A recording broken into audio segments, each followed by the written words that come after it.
Man, I need to. Last stream, when I was about to end the last stream, I just noticed that Oiko was talking to me the whole time through chat. But chat did not update on my cell phone, which I used to be able to see people talking in chat. And so I ended up not seeing any of his messages. God fucking damn it. I need to remember to update every once in a while, refresh the stream on my phone just to make sure I'm not missing anyone. Almost a year streaming, technically. And I'm still making shit like this.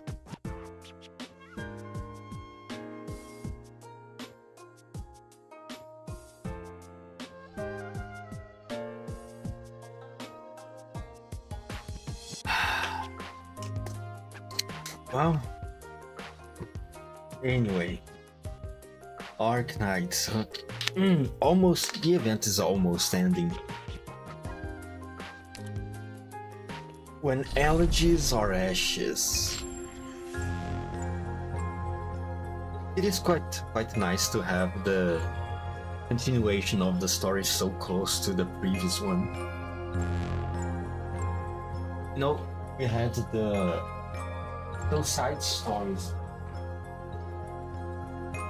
from the Intelequia event, where we had some glimpses of Eblana's and Reed's participation in the story after the Civil War in Victoria. It's very good for continuity. Talking about Eblana. Where is she? Where is she? There she is. Look at that. I did manage to get her. It costed me 20 pulls. I got very lucky. Now, thanks for her coming so soon. Now I believe I have enough to pull for Monster in the next banner. Or at least Monster should be the next banner if we follow the CN schedule. Depending on how much... No, actually no, I might end up having to keep Exugie Altar. I didn't want to do this, but I don't think I have enough to get them, unless I somehow manage to reach a Hard Pity. Not Hard Pity, if I somehow manage to get Lemwen and Exugie Altar before reaching Hard Pity, which I think is going to be very difficult. And I don't think I have enough to get... How much? 300 pulls? Yeah, there's no way. Super strong. Forget one bad guy. I can take on 100. Maybe 100 is a bit much, but 99 is no problem. So stupid. I love her. Anyway, okay. Enough stalling. Alright. When Elegies are ashes, these events already clear, the main ones, and the challenges ones slowly making my way over there. Slowly. 3 days and more a few hours for this to end. So, how am I going to do this? The plan is very simple. I say this, but I know it's going to be a little scuffed. The idea is for today's stream to have somewhere around 3 hours duration. Depending on how long exactly the story is, I might be able to finish this in 3 streams, where the first 2 I aim for around 2 hours, or not 2, 3 hours streams, and then on the third one I keep going until I finish the story. And I do that, and I want to finish in 3 streams because on Wednesday, I want to go back to Reverse Collapse. I need to push my reading of the Reverse Collapse story because it's going to be important for me to completely understand the event that on the future main story of GFL2. Or at least that's what I heard on Twitter. I mean, it's not necessary to know the Reverse Collapse story to understand the story of GFL2. But according to Ferrari, it's going to be an enhancement for the reading experience. So that's why I wanted to finish this in 3 streams. So I can have at least 1 day of doing the Reverse Collapse. 1. Okay, enough. If I want to do this, I need to make my way through it. The aim for today is to go up until EA3. I think I'm probably going to end up on EA2. If I do 3 streams until 1, 2, 3, 4, 5, 6, 7, 8, 9, 10, 11. Yeah. So 2 streams doing 4, 1, 2, 3, 4. 1, 2, 3, 4, and then 1 I can just do the other 3 stages. Okay, alright, enough. EA ST1. Walk through the cold night. Stories, ballads, bonfires. Those gathered here have nothing, yet also everything. I need to remember to every once in a while refresh the stream on the phone. Okay, no one appeared. To reclaim her kingdom from the foes, the Red Dragon of Greed sought the aid of a shadowy force, the dark mist that haunted in the forest. The Red Dragon breathed the fire of death, while the dark mist herded their foes into the blazing flames. Thus, the battle was won, and the kingdom was hers. The thorn-choked fields began to stir with life once again. Fuck, we have voice acting? Yet the deadly fire still crept across the land. The fields withered, the living faltered.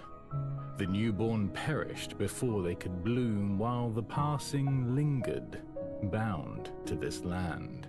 We have voice acting. The Red Dragon would not abide the death going unrestrained. Her wish was firm. Life to life. Death to death. Resolute in her purpose, she sought to cease the spreading fire. As Samhain drew near, she gathered those touched by the tainted flames into her lair. We have a voice-acted segment. I was not expecting that. Not gonna lie, when you started talking, I got a little scared for a moment, asking myself what's happening. Only a few seconds afterwards did I understand what's going on. And that is the story of the Red Dragon. But what comes after? What about the people tainted by the flames of death? There is no after. That's all I have written. That simply will not do. Everything has an ending, and those endings don't much care if you think they would do, miss.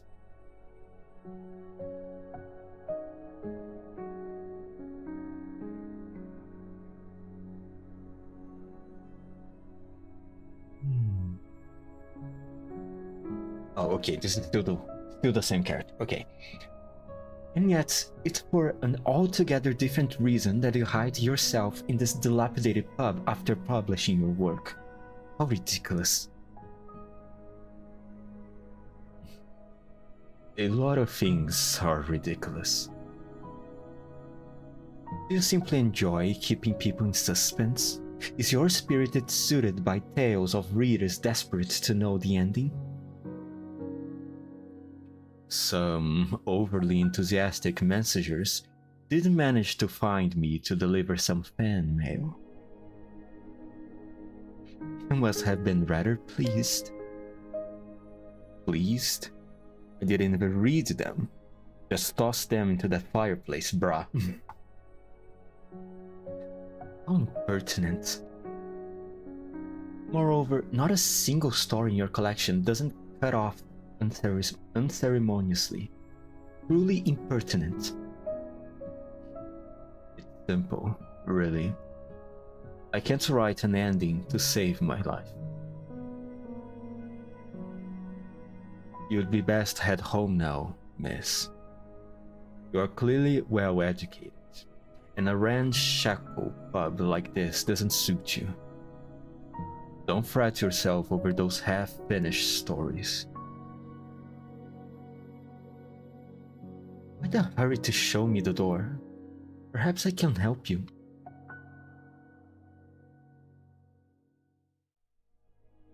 The author takes measure of the woman once more.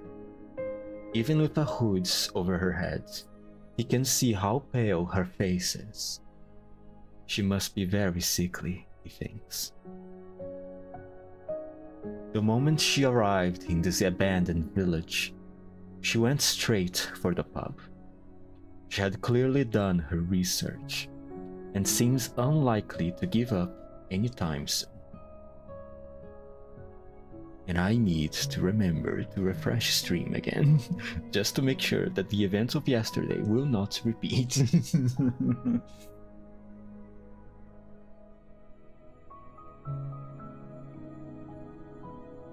After ruminating, he picks up a sticky mug left among the cards, and chips strew across the table and downs a mouthful of rancid beer.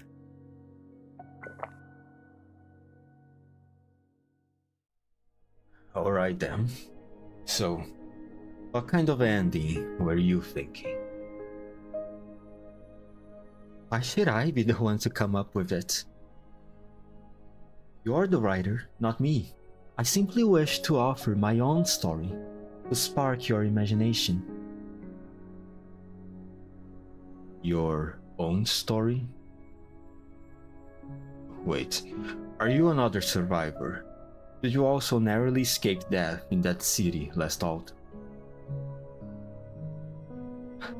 Only those who have experienced the truth for themselves would recognize what your stories are based on.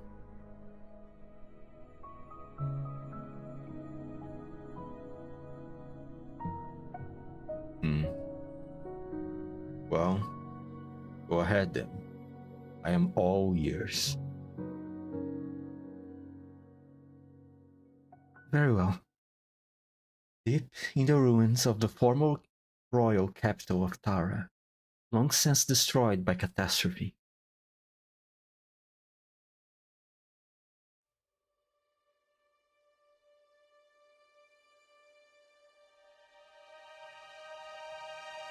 Deep in the ruins of the former royal capital of Tara, long since destroyed by catastrophe, on one uneventful yet peaceful day, the flame burning in a metal stove was snuffed out. This was no urgent matter, but the red dragon came all the same.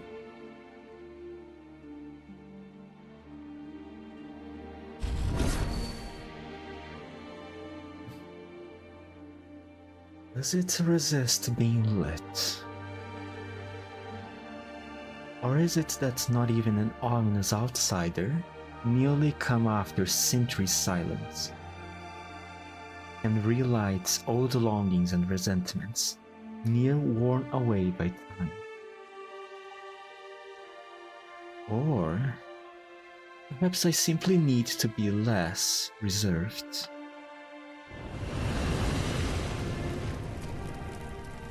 A purple flame dances around the stove, Under its light, the red dragon's face looks even paler than before.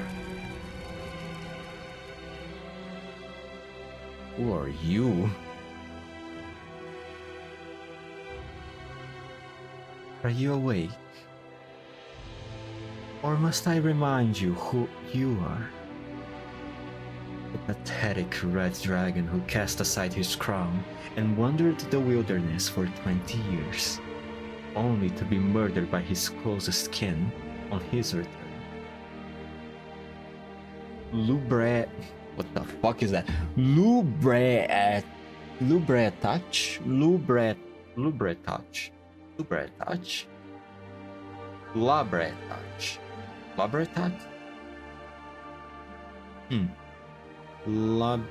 Labibretouch.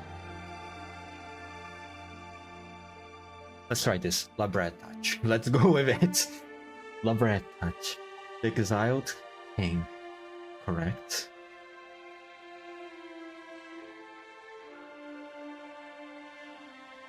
It truly is a pity. Seeing someone still in shock at his own bloody death. 600 years after the fact. 600 years. Give it or take, the true date of your death has long been forgotten. I'm shocked, yes, but not at my death. More the fact that, after 600 years, the Dracos have once again produced an aberration spewing the flames of death. They even let you grow to adulthood without strangling you in the crib. Oh, that's interesting.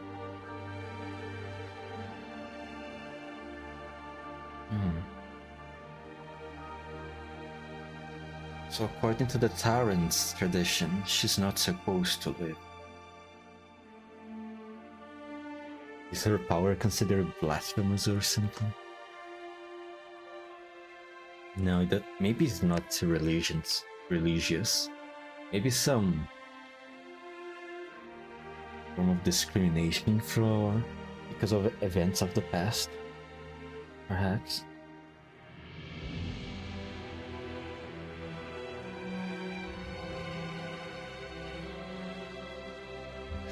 Did the Victorians bid you rose me from that slumber? Or did you hide that ridiculous crown from them beneath your bed? Victoria no longer yokes the red dragon. The Tara of today heeds for no foreign master. Huh, not bad. Tell me then, is it popular to wake the dead to deliver good news these days? But sorry. But I have nothing to reward you with. Now, if that's all, you would best be on your way. With my flames burning within you, you won't be ending this after a few trifling pleasantries. The Labretouch. Ending. My ending came long ago. You're the one with unfinished business, yeah?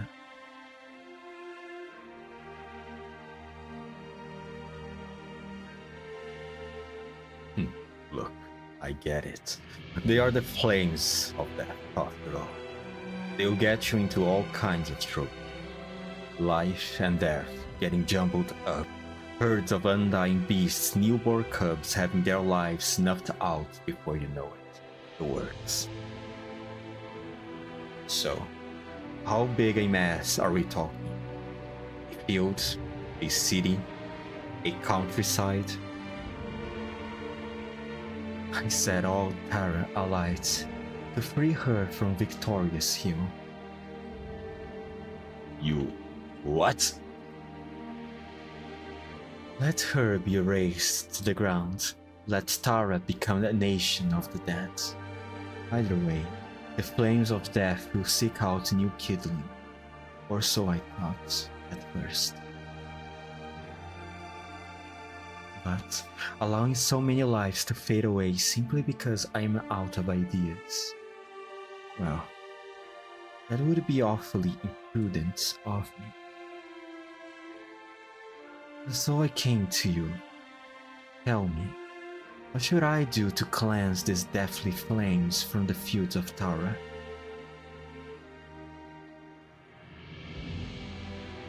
If only that were empty bluster. Go ahead, use your imagination. I have heard enough.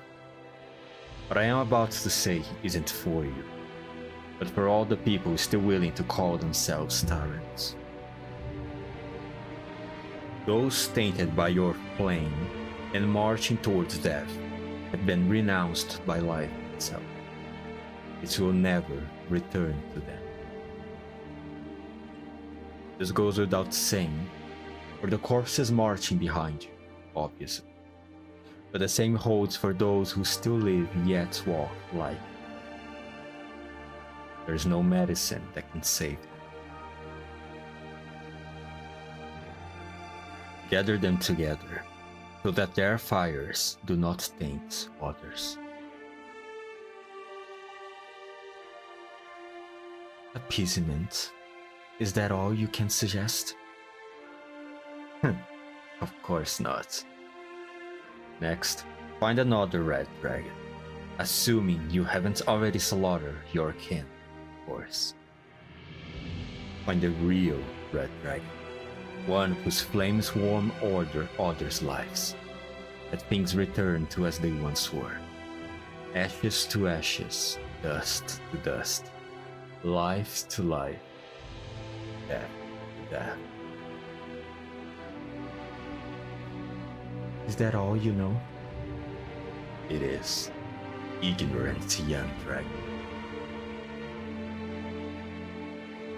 And it seems you don't know much more than I do.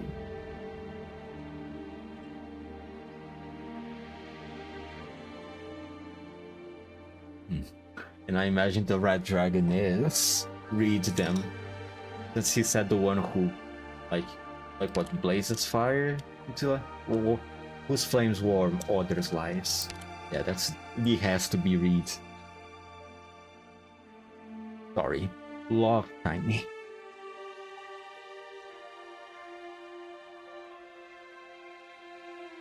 Oh, and is she going to be dragged to politics? Reed's freaking Reed's going to be dragged into this by her own sister. I mean, she's already been somewhat dragged into it after her interaction with the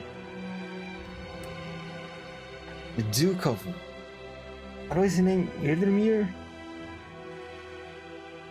The old dude. Who only obeyed... sorry, not obeyed. Who only heard Reed's plea after she commanded him.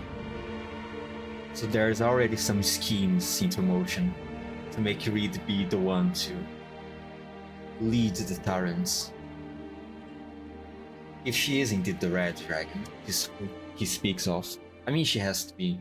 Who other Draco are there in Arknights?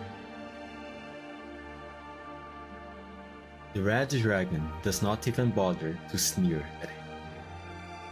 She simply turns and leaves.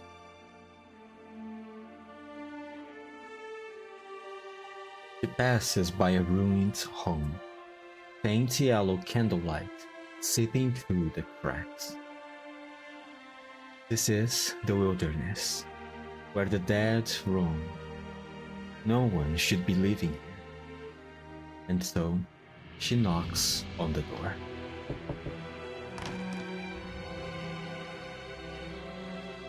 Who are you?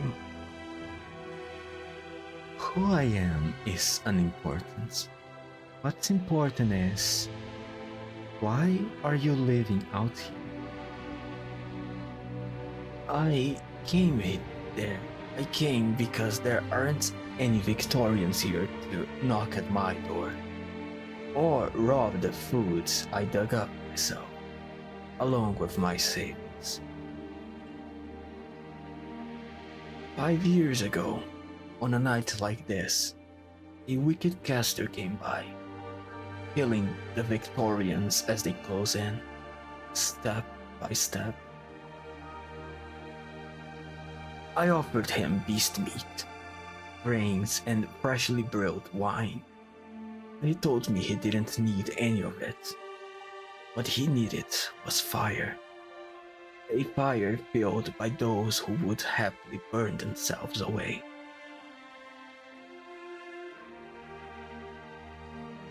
Okay? And so, my only son, Eve, left home and followed him. What a noble soul. Then, 3 years ago, someone knocked on my door in the middle of the night. Again, it was Keith. My Keith. He no longer spoke, or wept, or even breathed. He just stood there, his body covered in purple flames. Oh no.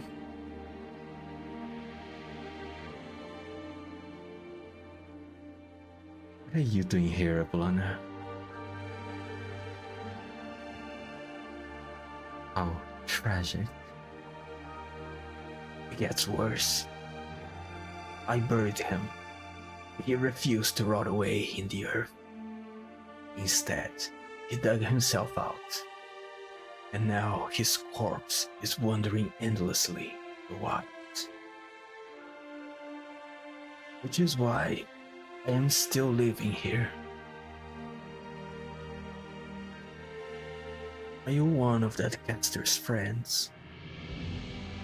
Are you here to lay Keith to rest? I am. Ah, here he comes. A walking corpse, weathered in purple flame for all to see, shambles towards the tomb.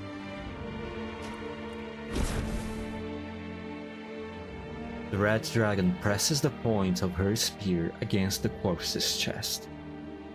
The fire rages so hot that it sears away its flesh in an instant, leaving nothing more than ash.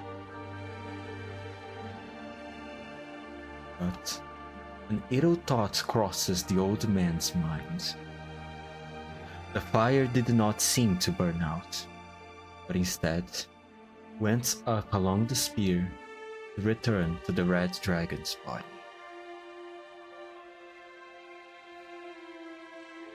And what of you? You're also tainted by the purple flames of death, are you not? The old man looks himself over, but sees no flames linking his body like they did with his only son. But the dragon, the flame consuming him, was even brighter than that of the dead. If you mean sorrow, anger, and hatred, then you're right, witch. The Victorians taxed me in coin, while you and your ilk taxed me in blood. Together, you have taken all I have. I have been empty inside for a while now. The only thing keeping me standing are those so-called flames of yours. Then, what if I were to take them back? What would you say to that? I would say, you're late. The old man closes his eyes, facing the point of the red dragon's spear.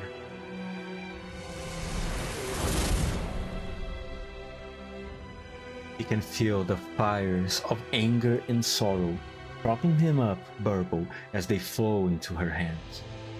As they leave his body, his muddled consciousness leaves with.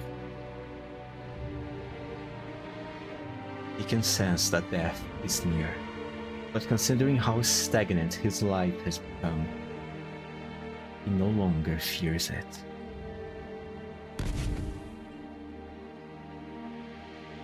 But the fires suddenly stop flowing. Why? Why won't you kill me? Because you no longer need to be killed.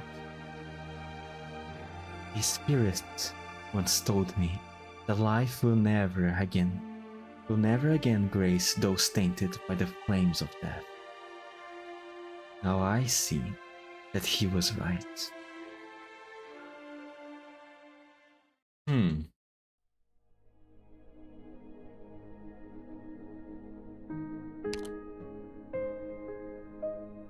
Life will never again grace those tainted by the flames of death.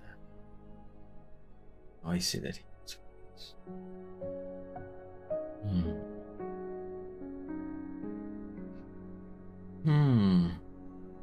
Sorry, I'm a little stupid. I'm having a little trouble to understand exactly what she means by that. Life will never again grace those tainted by the flames of death.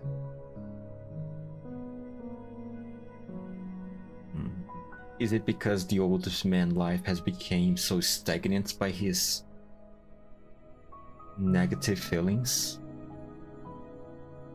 It is not considered a life anymore?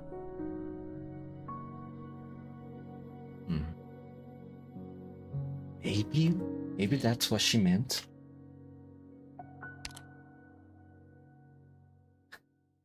Now I see that he was right. Yeah, the red dragon answered coldly. How is that for an ending? I took what I heard from the old man and added a bit of spice. It shouldn't be too jarring an addition to your story, I would think. I imagine this mysterious woman is Eblana. Probably. Otherwise, who else would know the story? I mean, it is still always possible for another person to come into contact with the old man, and the old man told them the story. But I do think this is Eblana.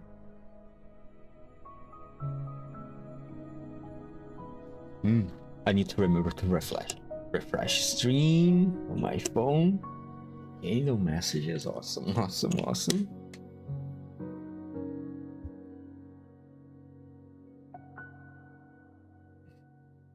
Throwing in the ghost of the legendary exiled king, are we? It will do. But do you really need the ending to my story at this point? But you have seen clearly different from what I saw. I must see it through your eyes, hear it through your ears. You're not one of those bored thoughts who's into piecing together the truth, are you? I have never once considered the truth, Lauren. Well, seeing as we both managed to make it out of that hellhole alive, I can pass you all the drafts I abandoned in the process of observing, thinking, and writing. But as for how those stories actually end, I couldn't say. Since you were talking about the Red Dragon, how about I start there too?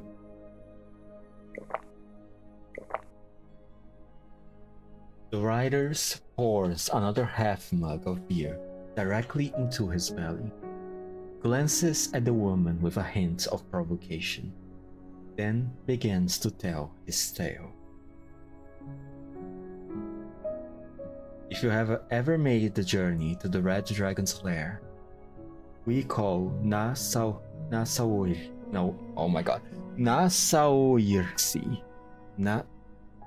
We call Nasaoirsi. No matter how briefly, You will never forget the dark woods along the way.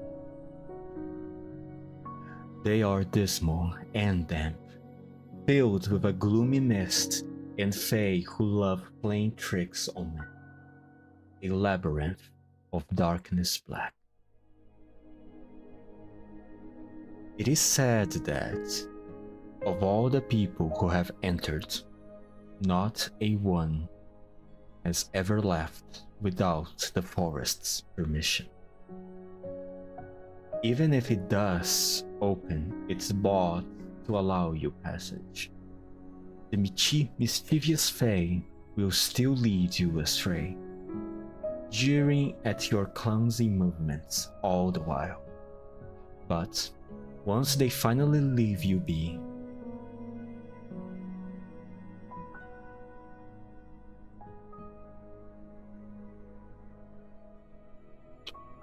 it will become as beautiful as a painting that should not exist in this realm. The Red Dragon, along with the people who have followed her all this way, step into the lair without the slightest hesitation, leaving that beautiful sight behind them. Na Saoirsi, the heart of Tara, the Red Dragon's lair.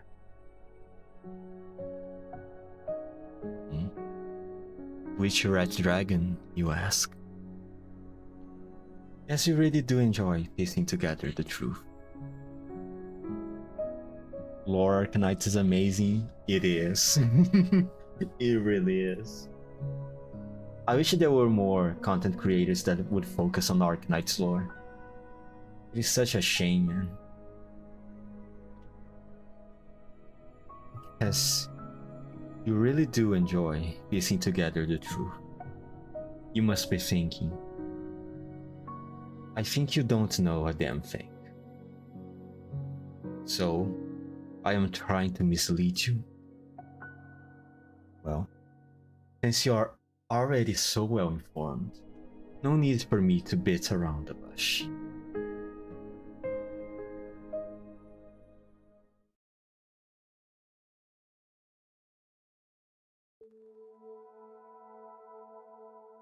Na Saoirsi, the heart of Tara, the Red Dragon's lair.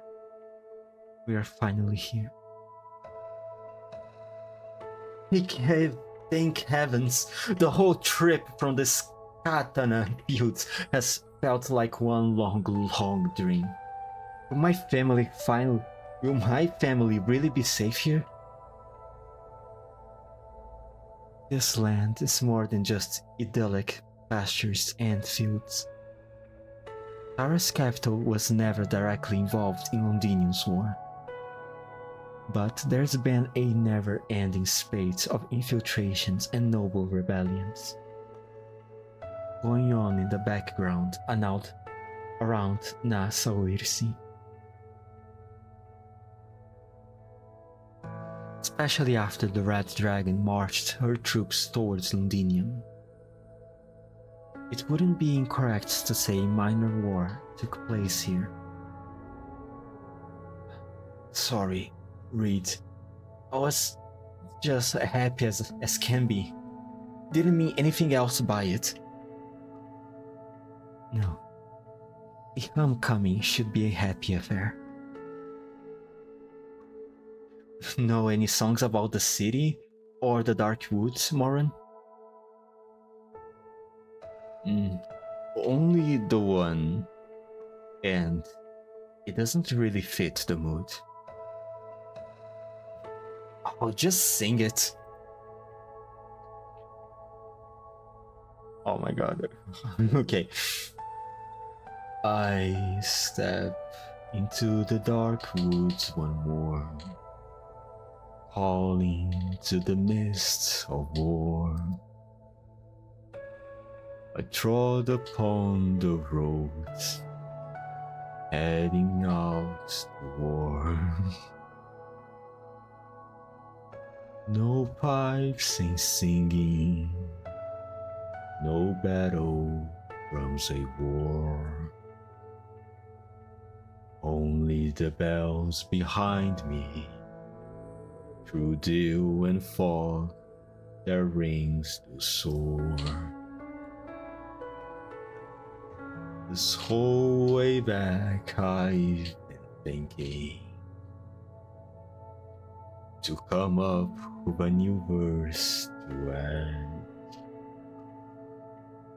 but I have been lacking inspiration. I don't know the rhythm of the song.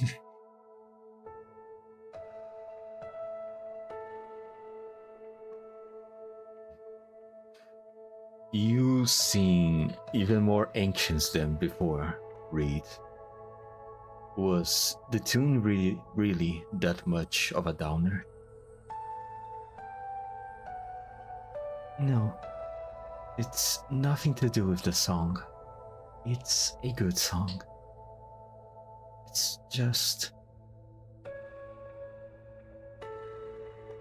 Lost Tiny does not finish her sentence. Behind her, the refugees step out of the forest, one after the other. Compared to the display of leaping colors they just emerged from, Na Saoirse seems stiff and dour. However, aside from Love Shiny, nobody minds. All they know is they have finally ended their long sojourn. They have reached journey's end. They have returned home.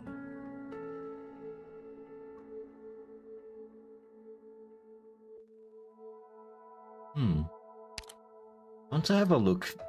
I want to look back at the lyrics of the song. I step into the dark wounds one more, calling to the mists of war. I trod upon the roads, heading out to war. No pipes a singing, nor battle drums. Only the bells behind me. Through dew and fog, their rings do soar.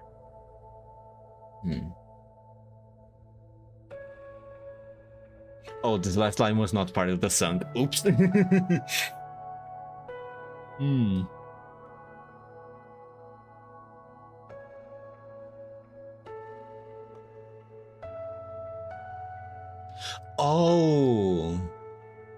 Oh, just now noticed the song. Okay, so yeah, this song is based on they running away from the Victorian War, right? I stepped into the dark woods one more, calling to the mist of one morn, calling to the mist of roar, then venturing to the woods. I trod upon the road, heading out to war. Maybe not the woods necessarily. Maybe it could be something figurative. Heading out to war. No pipes are singing, nor barrel drums. Only the bells behind. With dew and fog there sing, their rings do soar.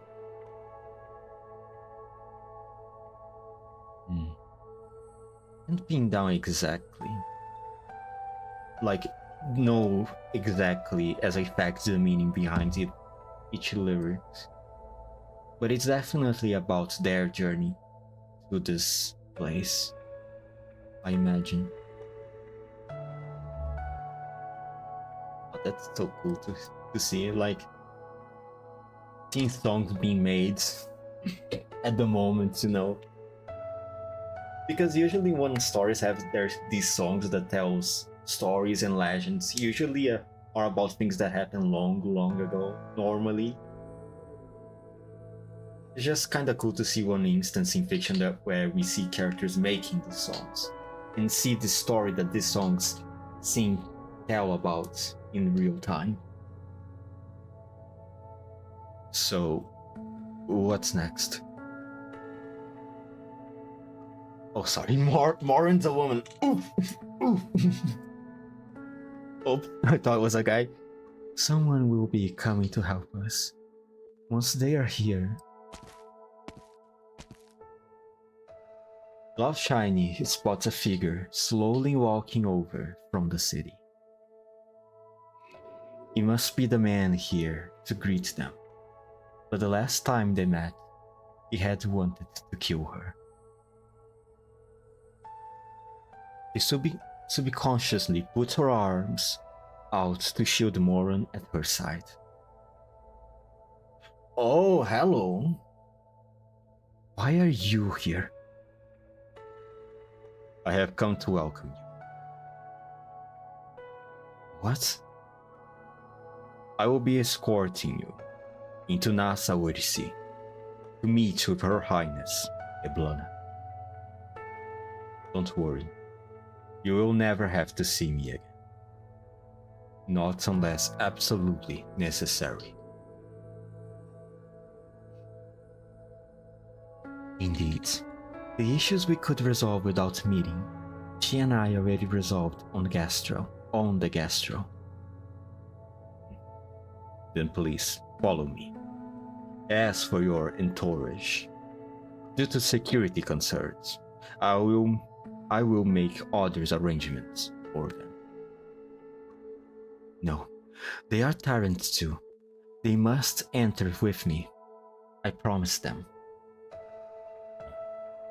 While I would love to acquiesce, truth be told, the majority of our citizens are unaware that there is a second red dragon, namely you. I can guarantee that they will keep it secret. This is where you and Her Highness disagree. And do you mean to say that my sister will ensure they do?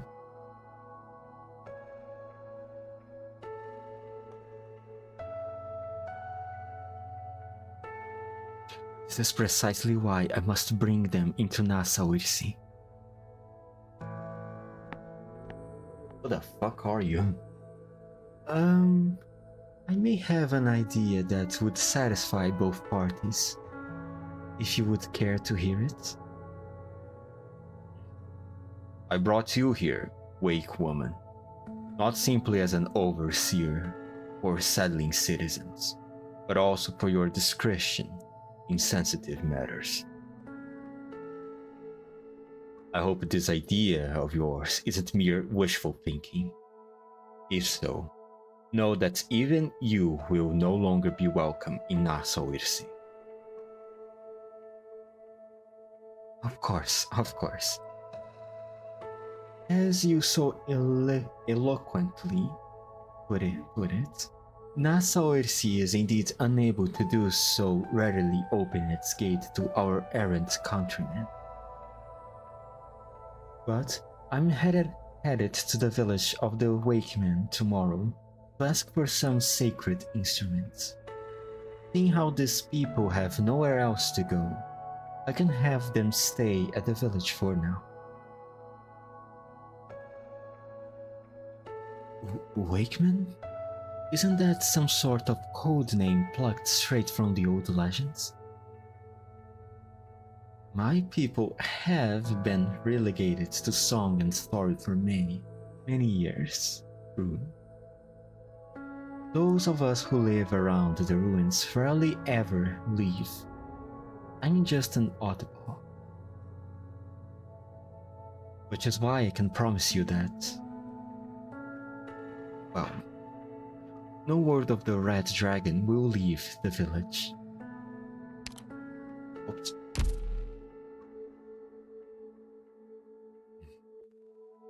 I really want to trust you, but... are you really one of them? The Wakemen? Moran? Before my great-grandma passed, she asked for a traditional burial held by a Wakeman. Our family searched all over as best we could, but never found one. All we could do was pass it off as the ramblings of a dying woman.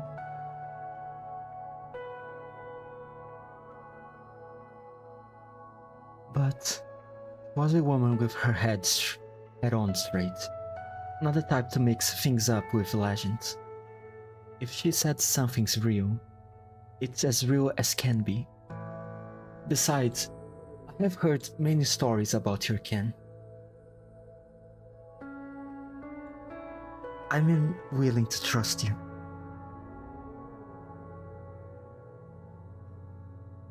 Then please don't betray that trust, Wake Woman.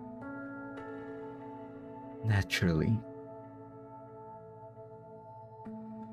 Alright. What say you, Mr. Brigadier? Go.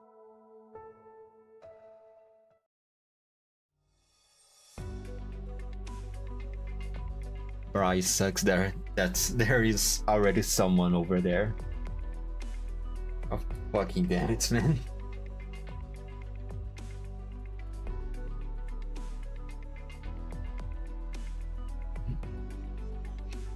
Nemus?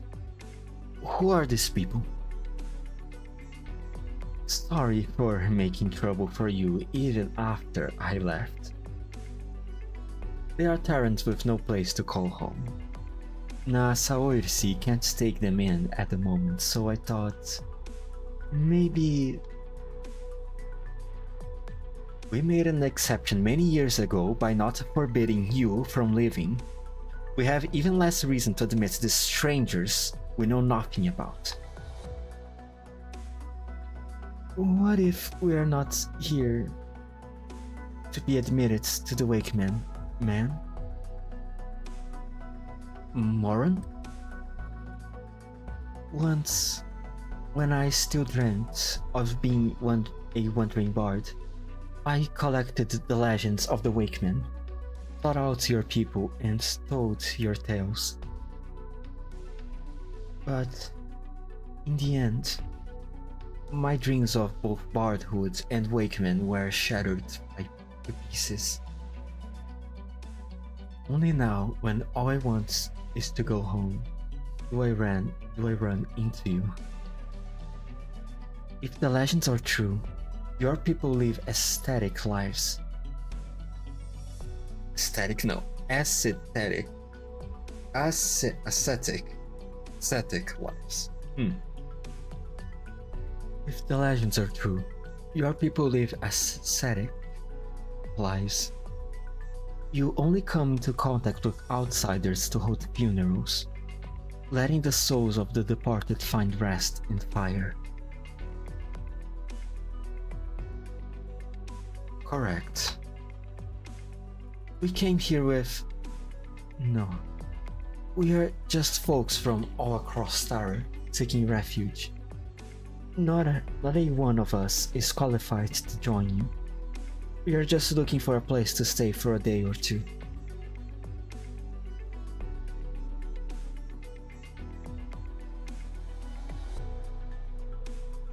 I promise you, we'll be following your laws and customs as best we can. We won't trouble you any more than we already have. Winter's just around the corner too. I'm not too sure if your people hold harvest festivals, but if you need any help, please, feel free to ask.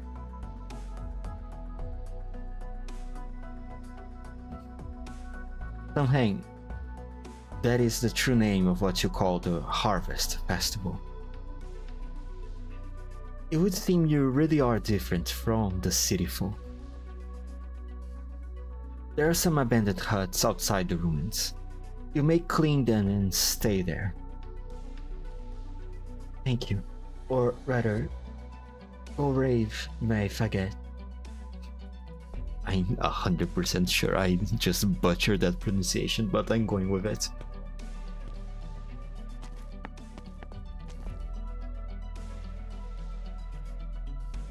Is there anything else, Nemus? The Dubliniers in the city want to hold a victory party to celebrate Tara's liberation. I promised then I would ask you for some of the sacred instruments. They would show Taran unity and represent the importance of tradition to the nation. With some hang almost upon us, we have none to spare. Have you forgotten? But even if we did, we would not give them away. They are only requesting them because of how much they value the old ways. Then why is it that not a single denizen of Nassau-Irsi has come to us to request a funeral since the city became independent? I imagine it's because they already have a red dragon with the flames of death with them. We can tell the difference between remembering a name once forgotten and dressing yourself up in a name you have read in a history book. But if you cannot return empty-handed, then take this whistle and go. This is just an ordinary whistle. It is the highest honor we can give them. The Walkmen do not stand with the living, nor do we require their reverence. Until, of course, they are dead. That is the tradition Dublin should be honoring. Oof.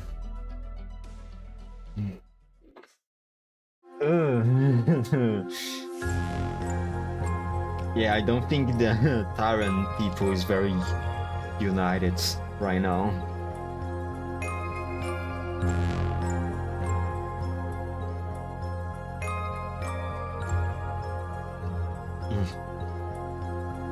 I also wonder for how long they can keep the secret of having two red dragons. There's no way that's not going to cause any trouble. Especially on Eplana's side with her flames of death or whatever that means for them. Obviously it doesn't mean anything good, because as the Labretach guy said, the dude who died 600 years ago, she was supposed to be dead, be killed by her own kin on the crib. Oh, wait. Is the fact that she has the flames of death bad related to that old legends about the dragons and the Aslams? The two dragons that fought each other for the flower. It might be. Yeah, it might be. I don't remember how it goes anymore, that story. There's a little girl, there's some dragons, there's a flower or something, and then the girl runs away, finds some lions, and the lions... I don't remember anymore. God damn it. But it might be related to that, maybe. Anyway. EA is in the game. Sorry.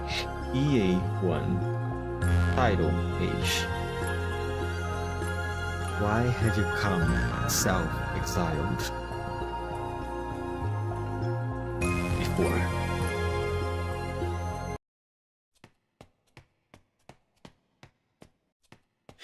Extra! Read all about it. The Victorians are retreating, not fighting. Tara has gotten back all its territory. Peace will be restored to all of Tara by Samhain.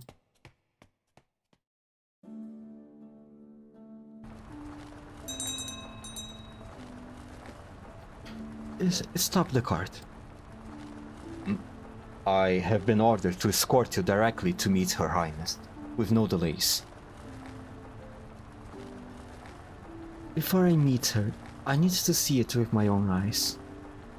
My sister city, post-war Tara, the survivors and civilians, have their new lives finally begun?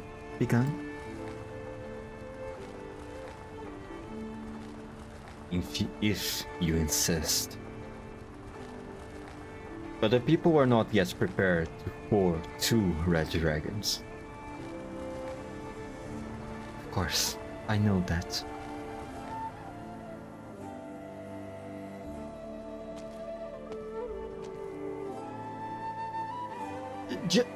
Just take this. These knives, axes, and bows are all made of iron. They will make for good materials. I beg you, Colem, take them. Even if you have to melt them down and make some eyes for our statue. Autumn is almost over, and mornings in Nassau-Irsin are cold and damp. A pair of scared, weathered hands rub against the cold and dry metal woods, much like a soldier running their fingers over a medal of valor in wartime.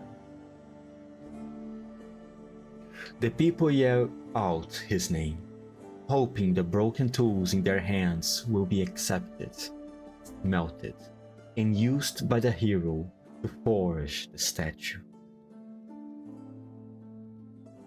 The hero. Yes, the hero. Every story needs a hero like that.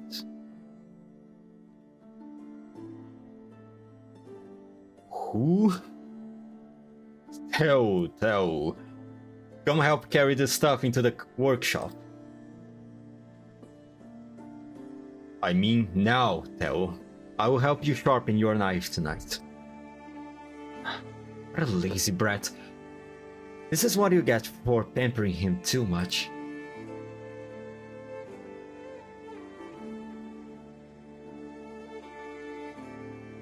No, I mean, doesn't matter if that boy's around, just take everything, please. I can't take everything. We all need these tools to get by. And that goes double for your prosthetic leg. I'm standing up fine, aren't I? The wooden leg Nemo's made is only temporary. Once better craftsmen arrive in town, they can repair your iron. You're making a statue to commemorate our victory in the war. One that will be displayed in the main square during Samhain. Frankly, it will be an honor for my rusty old leg to be a part of that. No means no. Just take it already. It's all old stuff we would have thrown out while cleaning away anyway. No one's got any use for them. What's wrong with these walls? They look perfectly fine to me. We can use clay ones instead. As for the axes, we'll just share the few we have got left. The war just ended, and the city's short on everything. If we don't help you, how will the statue ever be finished?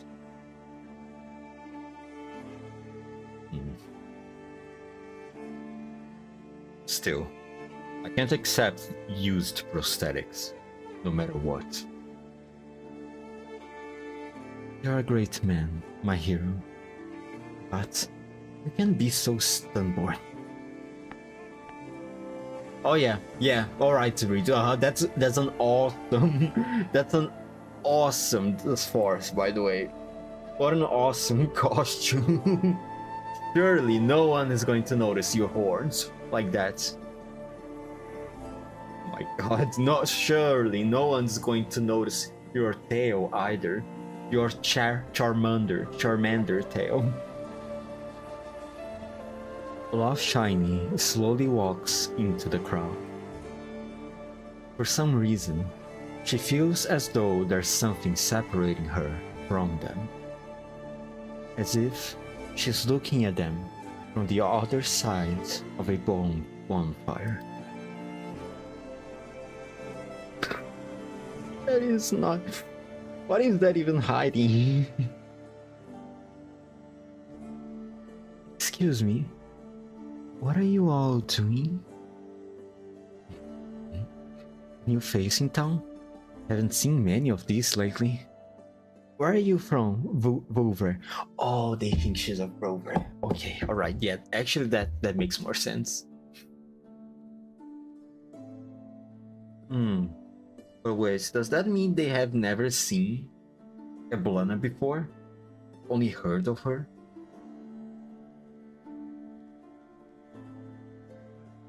Because if they have seen Eblana before, they would recognize...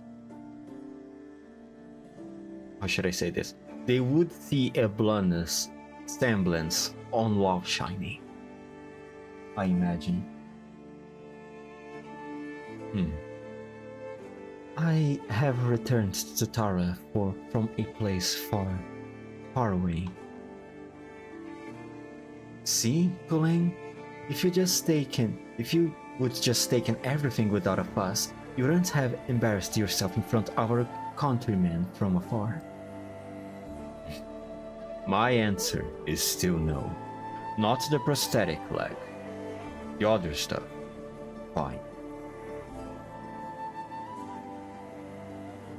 Why are people donating their pots, pans, and prosthetics? Because we all want to erect a statue in the square of Samhai to celebrate Tara's rebirth. It's to celebrate Samhain? I have only ever come across the festival in Taran folklore. It's held after the autumn harvest and before winter, yes? And it's meant to connect the shore to the next. You know your stuff, Boover. We used to just celebrate the harvest every year. It was the Dubliners who told us about the festival's historical origins. So, we swept our houses, prepare feasts for our guests, and most importantly, light bonfires. On the day when life and death intertwine, we welcomed all visitors to the banquet. There's so much to do. Since this is the first Samhai after Tara's rebirth, it should be even more grand. But think too, otherwise, Colem would never accept our old pots even if he had to tear down his own house instead. Speaking of, do you have any iron on your own you would like to donate so the hero can add it to the statue? All I have on me is a bookmark. I think it's made of iron. Would that do? You don't need to listen to her. Taran from afar.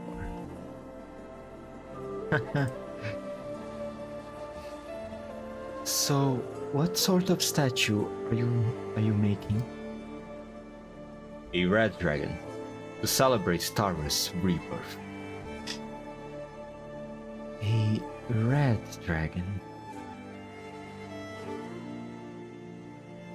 I'm telling you, Cooling, if you don't take my prosthetic leg, I want to leave until you do. Oh my god, this guy. Then I suppose I will have to pick you up and carry you back myself. You in your gigantic muscles. By the time Samhain is over and the statue has been erected, we will all be living the good life. We will be able to make as many prosthetic as we want. Imagine a massive dragon statue standing tall in the night. Even through winter, its flames will remain lit, just like in the legends. Why it would be enough to drive to drive off the man-eating mist. Man-eating mist? And we wouldn't have to obey the blasted curfew anymore. The curfew is an order approved by the Red Dragon, put in place to ensure our safety. I know that, of course I know that. As they speak, more and more people begin to gather around them. Oh no, time to leave, Love Shiny, until the alley is completely blocked. They each carry all manner of things meant to be melted down for the statue. Is it really a good idea to make an iron statue though? Isn't it going to rust over time? I should make it out of stained steel. No, maybe they don't have the technology. Why not some copper ones then? Copper pens exist, I believe.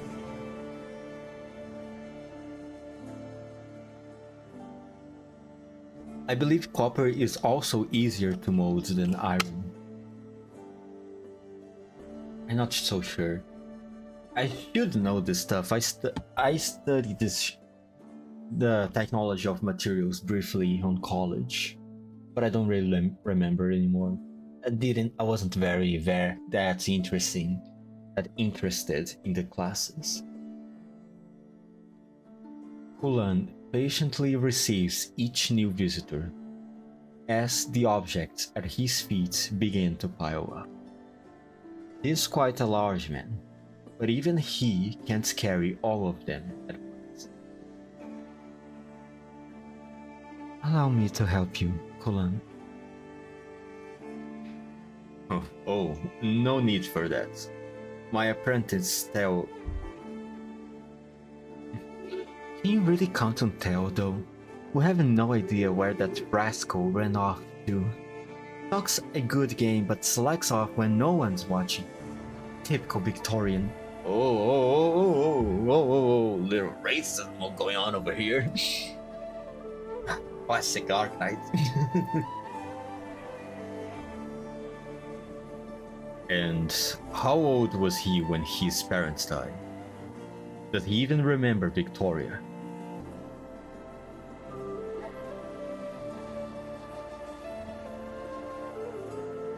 So, what's your name, friend? Reed. Have you found a place to stay yet?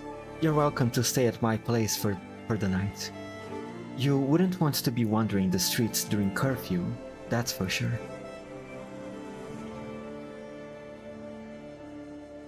I think I do. But a curfew? You mean the city has a lights out bell? Not quite. Victoria used lights out bells to suppress the torrents. Nasaoirisi curfew is to safeguard us. The black mist lingers in the dark woods, shielding all of Nasaoirisi from outsiders. But at times, it also drifts into the city streets. The curfew is meant to prevent anyone from encountering the mist. It permits no trespass. Anyone who enters without permission will never return. You mean the mist really eats people? Listen to yourself. We'll come all this way and this is what you ask about? Look, things will be better soon. Just you wait. Now, come with me. I will show you around Nasaoirisi. What about the man building the statue? Kulan, was it? What is he going to do? I know a bit of art. Perhaps I could help him. Oh, don't worry about him. He's a genuine hero. He wants dispatch an entire Victorian scouts team in the dark woods. Unfortunately, he was a bit of a softie at the last moment. He's the only one willing to put up with Theo's nonsense. All by himself? Really? Well, in the woods. The forest has always been on the tyrant's side. Stop challenging the subject, Reed. Just come with me and have some ale and stewed meat. It will warm you right up. You must know that you have come home at the perfect time.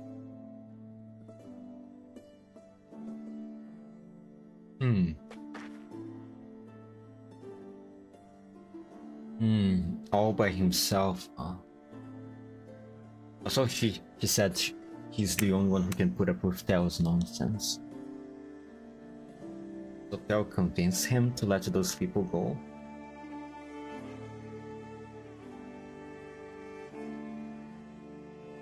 And also, by the whole conversation, we obviously got the hint that the Terran people are not very welcoming of Victorians, and don't see them with good eyes either.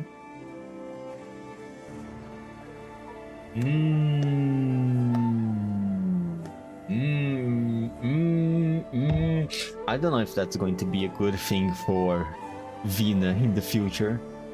If she ever tried to negotiate with the Terran people. Okay. At least there are still potatoes in the store. Damn, look at that line. I'm late. Who's the one charging through here like a wrecking ball? El? Sorry. I am just in a hurry to get back. I didn't mean to bump into you, sir. Here, let me wipe that off for you. You dare disrespect me too? What? No. Maybe I misspoke. I was just wondering if you needed help. Stay away from me! The man raises his cane and strikes Theo hard on the chest. Oh my god. Knocking him away. The morning mist has long since gathered in the uneven crevices of the stone pavement, forming murky puddles. Caught off guard, Theo stumbles backwards and falls straight into one. Victorian scoundrel! Who do you think you are? How dare you offer me charity? Put that cane away. What's going on here? Oh, it's Bridget. Bridget. Hello. Are you okay, Theo? I'm fine, Bridget. I'm fine. I crashed into him first. The ruthless nomad and the Victorian mongrel. Couldn't ask for a more perfect pair of lowlife. You're not exactly making your ancestors proud, Bridget. That's supposed to mean... Forget the Victorian mongrel. How about you? What about you? You are descended from the exiled king. Oh, that's interesting. Oh yeah, because she does have the... Wait. No, wait. The exiled king had horns. I remember, he had horns. Did he also have ears? I got the impression that he did, but I don't really remember now.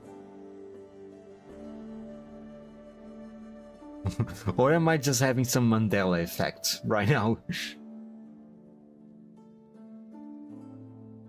Oh well.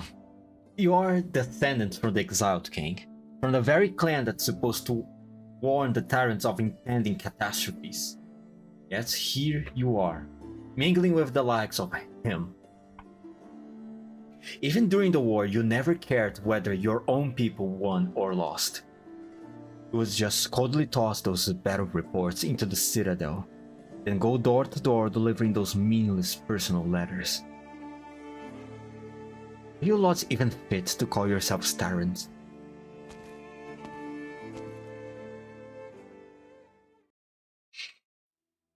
Man, this the tyrant people doesn't seem united at all. Is this what Blenheim aims to accomplish by dragging Reed into this? That maybe.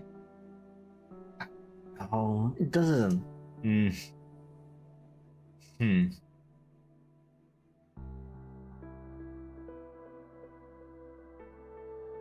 knows? She obviously wants Reed back, right?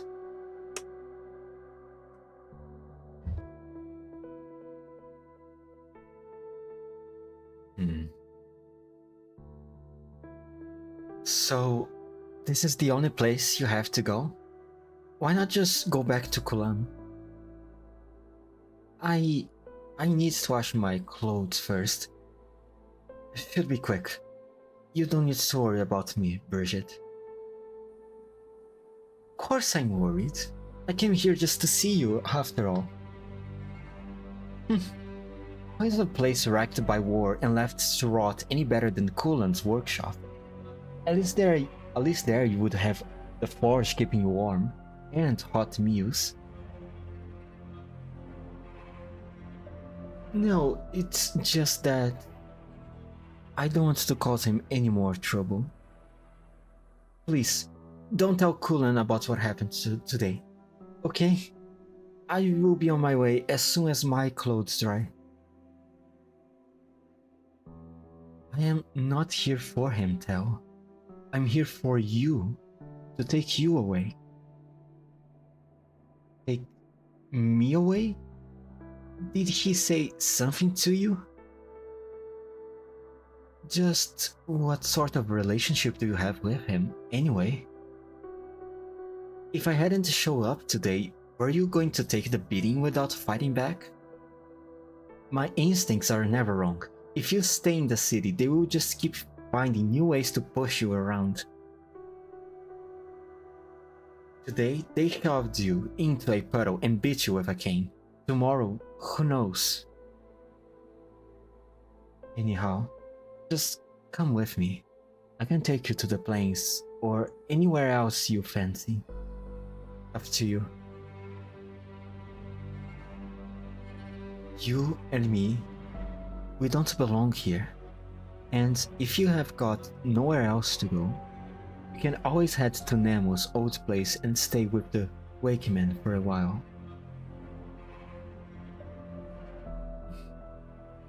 I do want to see them. After all, the stories Nemos has told me. But I can't leave. Not unless Kulan asks me to. Nemos has no time to look after him. And the dragon statue isn't finished yet. What would he do if I just up and left? But still, thanks, Bridget. If you say so, then I will take you back to the city before I leave. No, don't bother. It's cold out, so my clothes won't be dry for a while. I will go back then. And if all else fails, I can always take shelter in that abandoned home. Someone left a quilt and bed sheets there, and I have stayed there before. It will be fine. If you really don't want to come with, well, I suppose it's safer here than risking a trip to another city. Bridget looks like a strict person because she's so... Oh, fucking god, you can't just... The first comments you leave on the stream can't be just a bad pun. But don't my fucking also welcome to the stream, Oiko. And also, sorry for yesterday. Only after I was about to end the stream did I notice that you left some messages in chat. For some reason, my cell phone... Well, I have the stream open on my cell phone, so I am able to read the chat. And for some reason, the chat was not updating, so I didn't see any of your messages. Sorry. Sorry about that. Ow. Just cracked my back.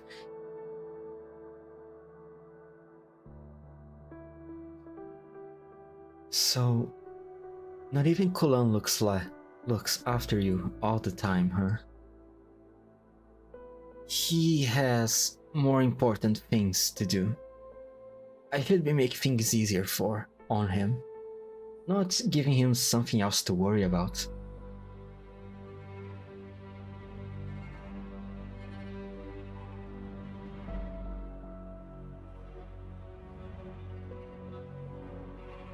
It's cool if you say so. You miss me roasting the carrot though. Oh no. I might have missing the timing of the joke, but at least I read all the messages left behind. And I did follow your... I forgot that I could just scrap the 4-star weapons. So I did that, and then I spent all the Doritos I got on tickets, and I pulled for the Planeta rifle on the standard banner. I did got it. I did manage to get it and gave it to Belka. By the way, it's my dad joke day. Oh no, not dad joke day.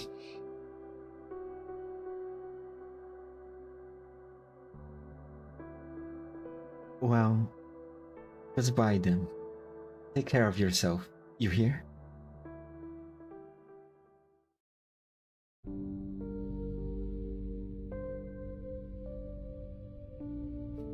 We're here. Like I said, you have come at the perfect time. Today we have fresh ale, stew, and oatmeal. One dismantled purple weapon is 18. How much you got? Around 30? You see, I managed to buy... I think I got 56 tickets. Because I had a lot of weapons on me. Because I forgot I could scrap weapons, I had a lot of them. So I did manage to get a lot of tickets.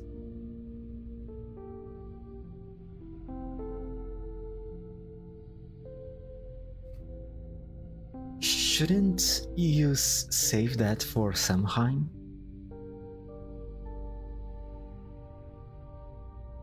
According to the old customs, we can actually light it a few days before Samhain. Are you sure about that, woman? Then again, the war just ended, so we really don't have much in the way of firewood. 56 is enough for one pity? I hope so. I hope so. And I hope I have enough when Jiang Yu comes out. Those extra banners already were enough to make me run dry on resources. A little bit dry at least. Then again, the war just ended, so we really don't have much in the way of firewood. We can't just start chopping down trees either because of the curfew. At any rate, it's still light out. The sun can be our bonfire today. But that's enough chit-chat. Take a sit. We will have them make room for you.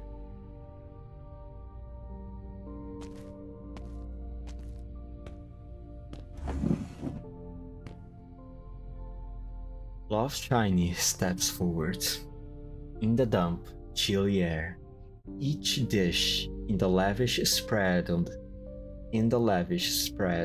the table has the same familiar scent. Warm, rustic, and simple. Yet, not what it seems. She looks around, concealing her surprise, only to find that no one else finds any of this unusual. Is this stewed meat? Yeah, this here is the meat. These are grilled pens, and your cup is full of ale. Oh, right. We also have oatmeal. I will go grab you a bowl.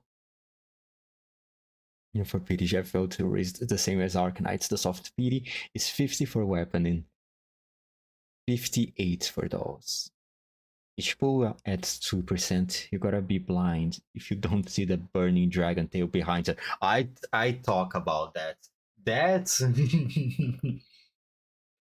that's this skies of hers is not the best one. Luckily though, they think she's an Bouvre for some reason. Which makes me believe that maybe this normal folk, maybe these pleb people have perhaps never seen a Blana before. Because I think it's weird, right? Reed's disguise is not very good, and she is a Blana sister, twin sister at that. You would think that they would be able to see the semblance between the two if they have ever seen a Blana before. And Dracos were supposed to be the royalty or nobles in this land. I know, right? Maybe not even that. Maybe they're even legends to the Taran people at this point.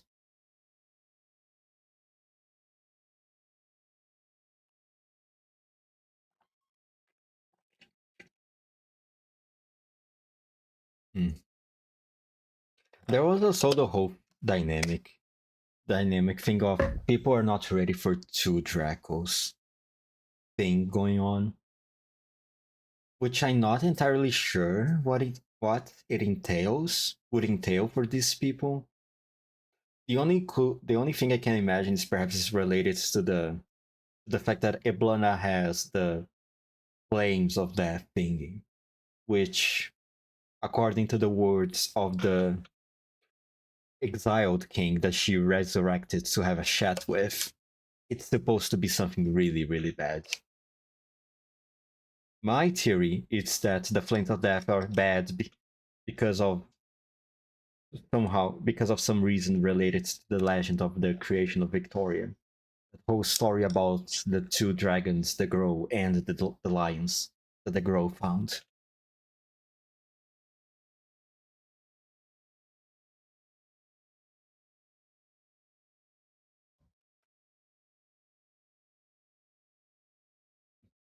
But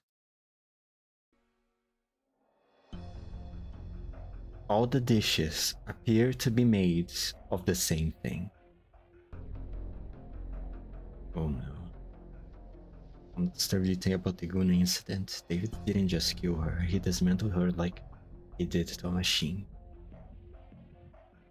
Oh yeah, he did. He explicitly said in the story that it didn't matter the fact, I don't remember the exact words, but he did said that, I think he said he didn't felt bad about what he did with her body because at the end of the day, on his eyes, she was a machine. It does add a very ominous detail to her death.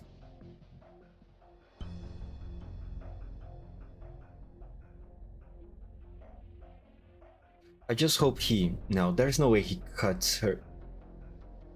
Oh fuck, now that I think to it. You can save reviewing the past events was a mistake on my part. Yeah. Maybe. Now that I think about that incident, I hope he didn't dismantle her body while she was still alive, only after the fact. I'm not known for making smart decisions anyway, me neither. Anyway, enough. I need to focus on Arknight's story. The story is long, and I do want to finish to finish it in 3 streams. They are all made of potatoes, right?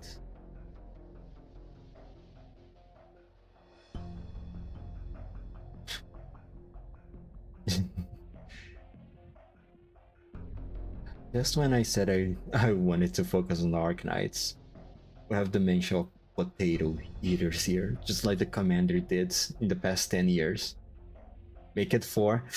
I don't want to make it 4 because I want to dedicate it 1 stream to play reverse, to continue the reverse collapse story.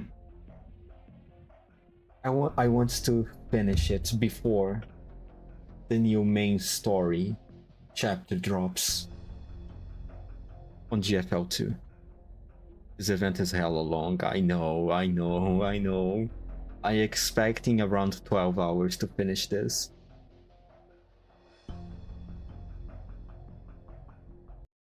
Their statue is bows. Their bonfire is the sun. Their feast is potatoes. As the friendly resident goes to fetch a bowl of oatmeal, Love Shiny stands up and walks towards the cart and burdened beast that has been waiting for her the whole time.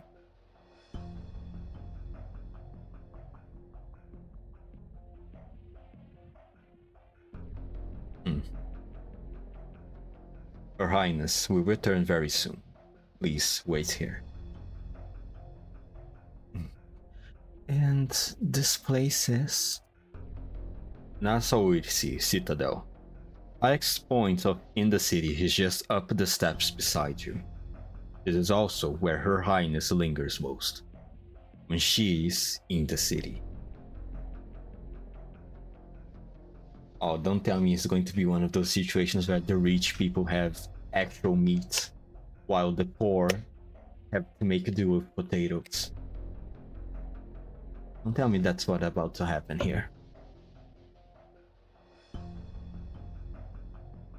I am glad to see you aren't filling the halls with candlelights, musicians, and lavish feasts. Oh yeah, because Reed does have a problem with that. I have already told you, the primary reason the city is short on supplies is because trade between Victoria and Tara has not yet fully resumed. We are working as hard as we can to resolve the issue.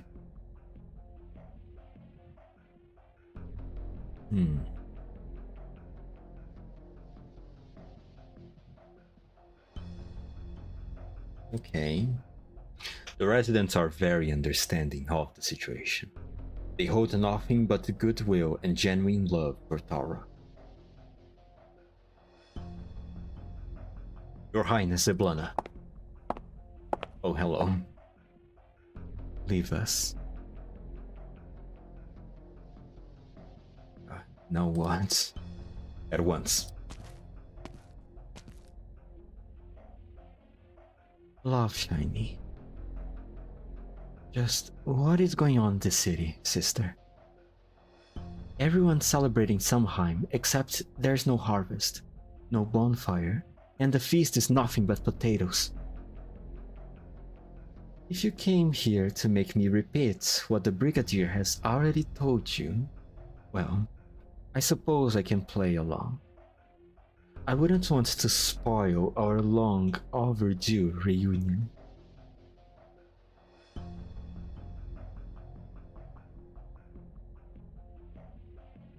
I am more worried about your spear. Where is it now? My spear? If you are talking about the spear you gave me, it's being stored in a warehouse on Rhodes Island.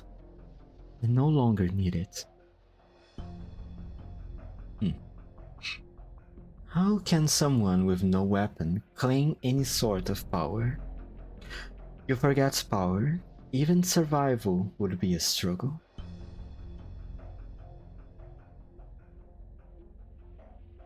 I said the spear you gave me.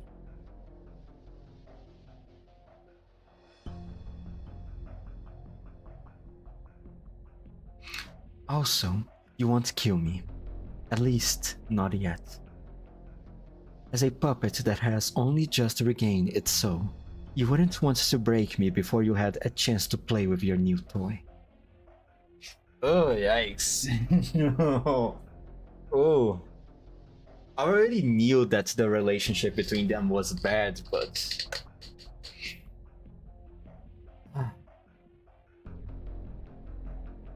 Love Shiny doesn't see her sister with good eyes at all. I mean, it does make sense, right? When you remember the way she was treated before joining with Rhodes Island. Even the way her fellow, how should I say, group members, colleagues treated her.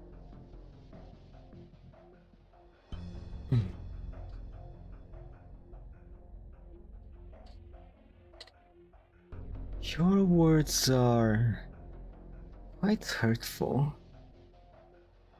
Anyone can be made a puppet, Love Shiny. Anyone except you. You are my dance partner. Yet you would rather stand in my shadow than join me on the floor. Until about a year ago, you finally got bored of me, didn't you? I don't recall what you are referring to. As for power, I'm not here for power. That power rightly belongs to you. Oh? Dude, this purple chick sounds hella Siscon. Does she? You think so? But she got the speaking quirk of a tunie.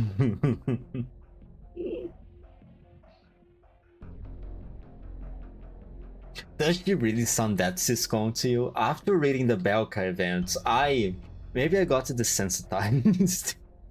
maybe she doesn't sound Siscon enough to me. You've been setting fires all across Tara. Those fires have melted the chains that once bound the Tarans. That much is true. Then why have you returned? To bear witness.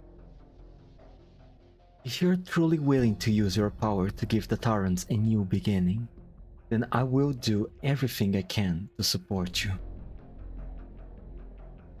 Say, for example, that you are too busy to deal with the supply shortages in the city right now. If so, I would be willing to help with that. Whether I step forward as a second Red Dragon or hide my identity as before, it makes no difference to me.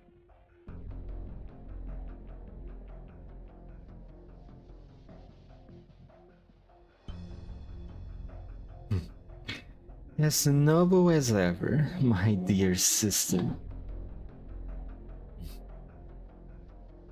But I can't say whether you would truly be satisfied with that. The sister I knew wasn't someone who sought power simply to live a life of indulgence. She wanted more than that. But so far, every step you have taken has been paved with bones and blood. I can only pray that's because you have had no other choice. I sincerely hope I will never have reason to collect my spear and come searching for you. Not bad at all. It seems your life of wandering has taught you far more than you ever learned while acting as my shadow. Let's not beat around the bush. I have made my intentions clear. You have invited me back. So what it is you want from me? You will find out soon enough.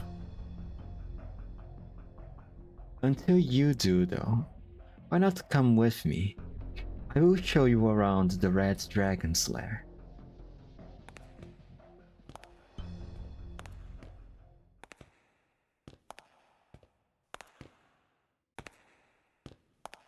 My god, this is a long segment of a story. Let me translate. Would you rather stand under my shadow or would you stand next to me? Is I can't just let you rot with your talents. Exactly. You definitely need to read for something. Obviously, after what the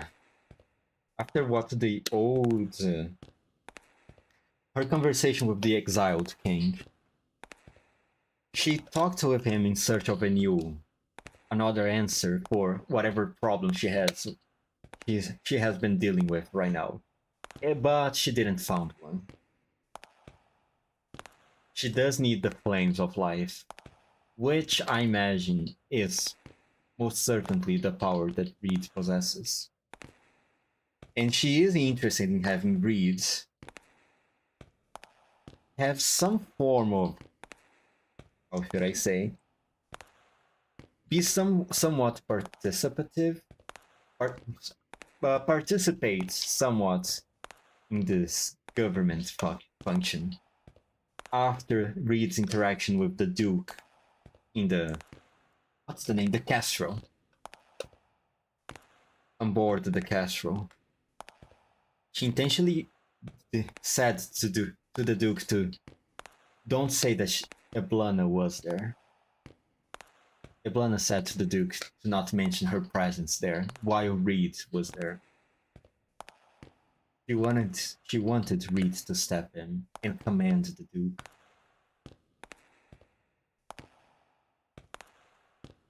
Just not entirely sure why she needed Eblana. Maybe it's to unify the tyrants, perhaps. Since, as the exiled king said, those who has been tainted by the flames of death will not have life come to them. Or something along those lines.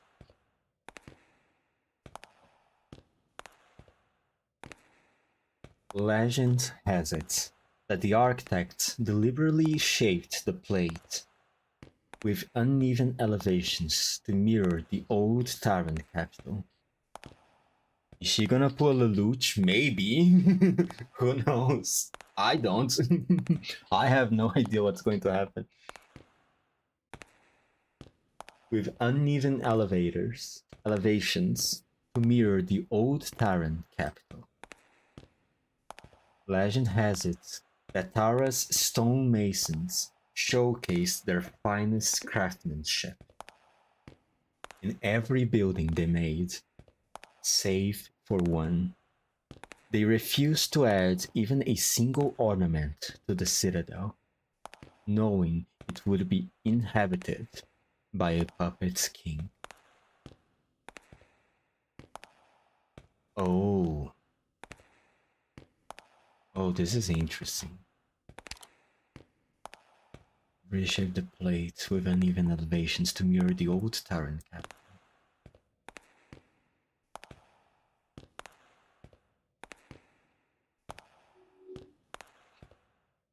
She'll gather the rotten roots and burn them together with herself so that love shine with herself so that Love Shine can become the new Red Dragon.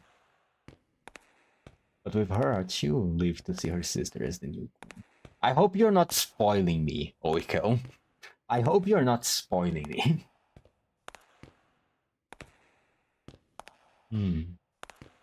Honest craftsmanship.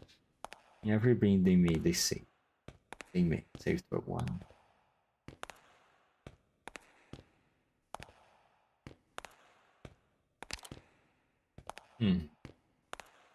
Interesting.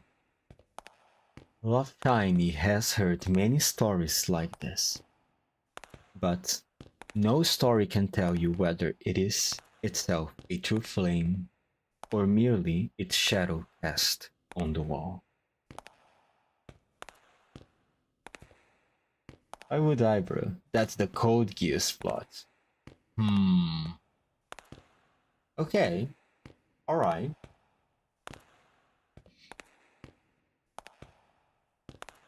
If you say so. But if by if by even if by coincidence that does indeed happen, and the plot of the story lines up with the Code Geass plot, I'm going to be very angry.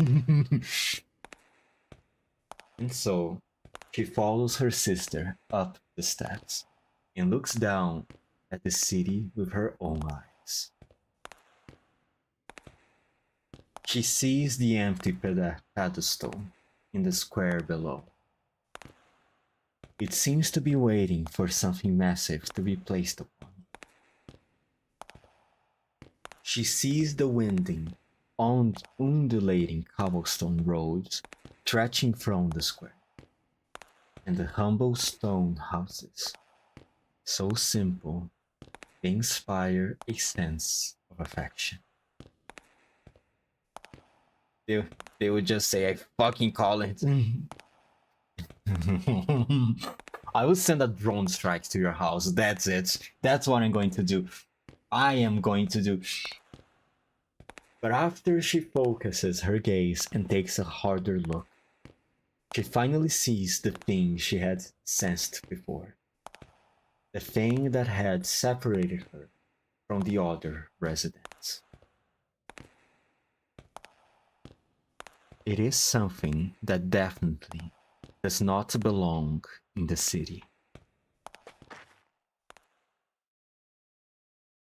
Flames? Flames. At a closer look, there are tiny sparks of fire scattered across the city. All the residents, whether talking, rushing to and fro, yelling or resting, are surrounded by flickering flames. Purple flame.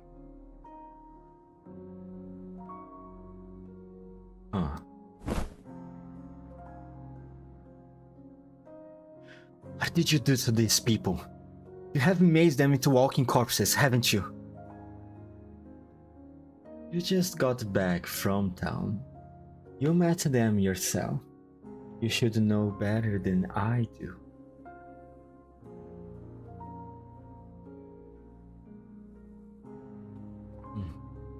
Interesting how just one of the lamps is lit like that in this illustration.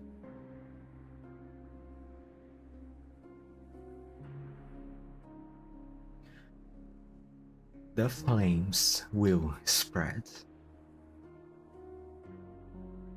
Your flames of death should not be spread to the living. Oh, wait. Is this... By doing this, is this a way... a plan, a scheme of Eblana to force Love Shiny into a more active position, to take action, save these people from her flames? Is this the plan here? Because, yeah, right, Love Shiny wants to witness the... Even though Love Shiny brought her people here and went herself to meet with her sister, she still wants to take a passive approach. Right? She still wants to not exactly take full action by herself, right? As she said, she's here to witness. She's not here to take power. So maybe Eblan is trying to force her into take action. Maybe. Your flames of death should not be spread to the living. It is an unfortunate reality. But whatever man resides, so too does death. Whether on the battlefield or in a bustling city, the flames merely hasten the inevitable. So this is what she had in mind when she said she doesn't want Love Shiny rot. Maybe. I wonder too, how much can she actually control the flames? Because when she met with the old man, she was obviously, like, how should I say, repairing her the consequences of her actions. She came there especially to retrieve the flames from the fallen soldier. Eve was his name. I wonder if the spread of flames is, how much of it is actually intentional or not.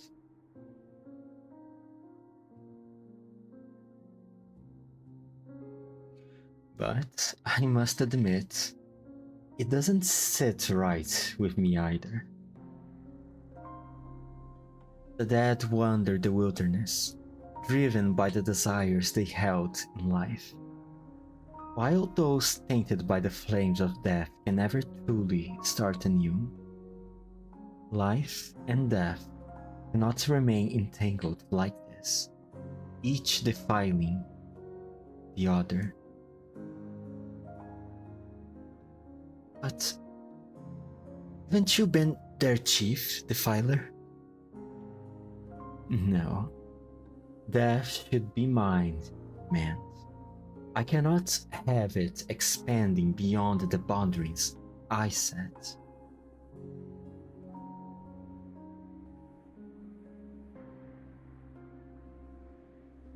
Well then, my dear sister, what would you like Tara to become? I want your opinion. Should the living endure and the dead rest in peace? Or should all of Tara become a kingdom of death? Ah, there it is. There it is. There it is. She's making her sister make a decision. She's forcing her.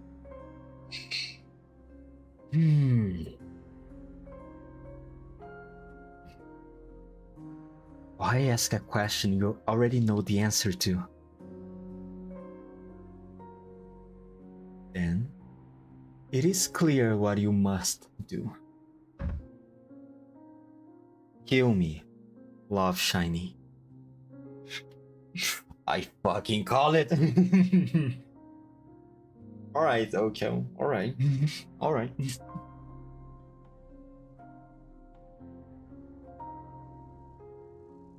What?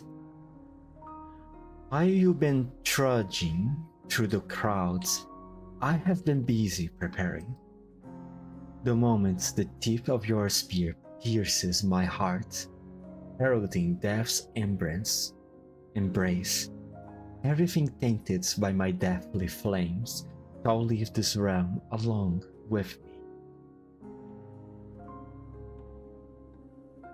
Then you will become the first and only true leader Tara has seen in decades.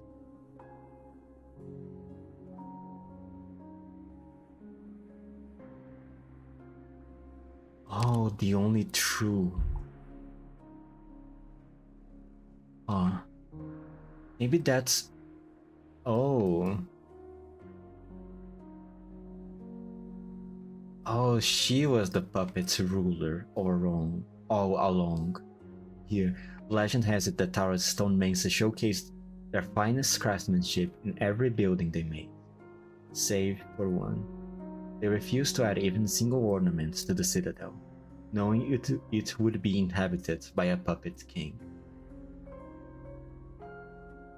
And on this generation, the puppet king that is inhabiting this place is not Love Shiny.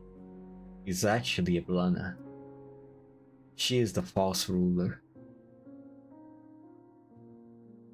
Oh man. I mean, before then, Tara leaders were shaking their ass to Victoria. True.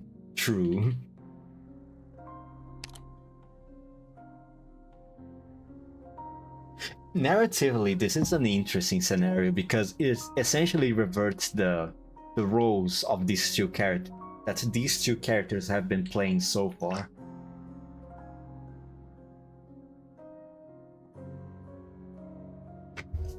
It is very cool.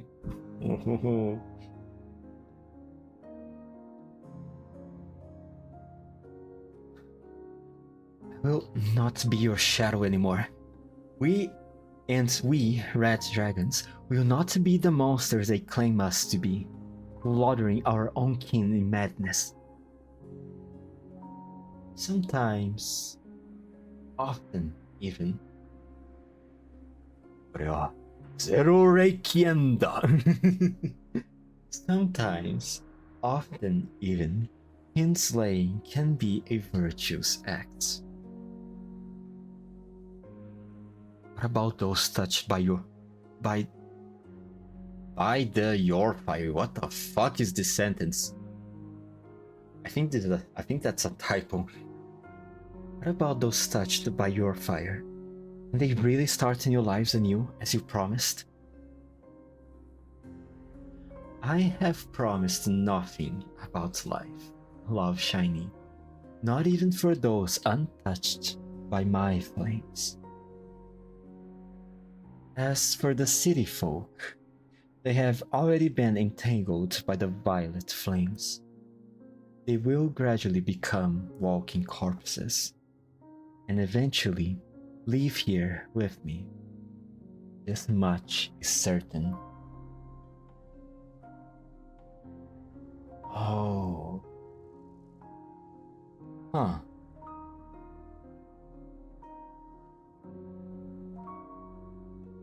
Yeah, you siscon chick, don't forget you burn your ankle too. Oh yeah, she did that, didn't she? Wow. I completely forgot about that.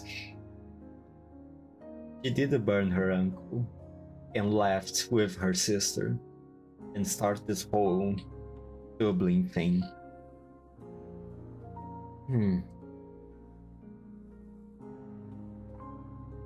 As the city folk, they have already been entangled by the violet flames. They will gradually become walking corpses, and eventually leave here with me. As much as certain.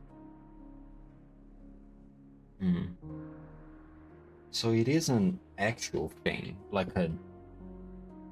By the way she's speaking, it makes me believe that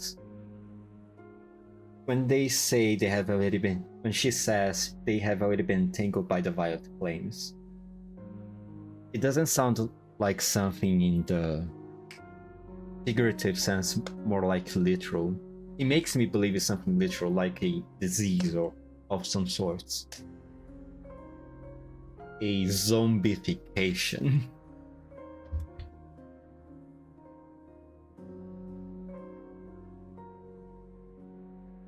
They are living, breathing people. They fought under your commands and won your war for you. They have the right to start anew. And an unfortunate fate, to be sure, but their fate nonetheless. No, Eblana, it shall not be their fate. What will you do then? Oh, forcing her to make a decision again.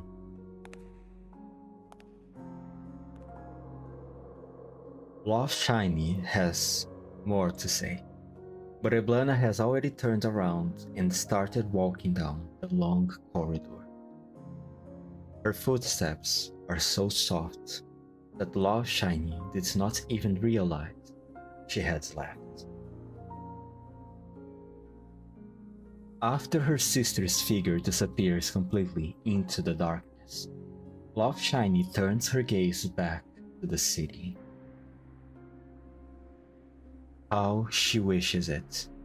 She wishes it were all just one of Eblana's tricks. But the flames are real. She clenches her fists, pulls up her hood, and turns to descend the steps. Oh. Banana's art naturally clashes with life force and slowly zombifies living people. The effect isn't instant like it was on dead people. I see.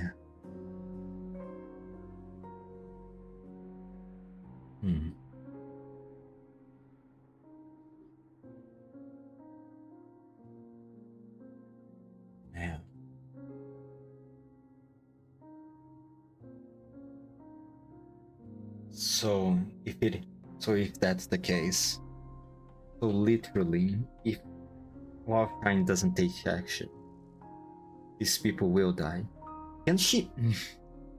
But can she really revert the flames of the effects of Eblana's flames?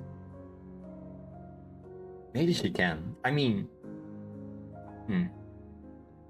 if she's about to do what I think she's about to do by descending the steps with her hoods. Oh no, she pulls up the hood. No, she didn't put down, she puts up. Never mind. I thought she was about to reveal to the people that she's a dragon and starts just, I don't know, using her power to revert the flames or something. I mean, she is a healer, but she's just forcing her Cold Feet sister to use her own flames to dispel her own. That much is clear. Yeah.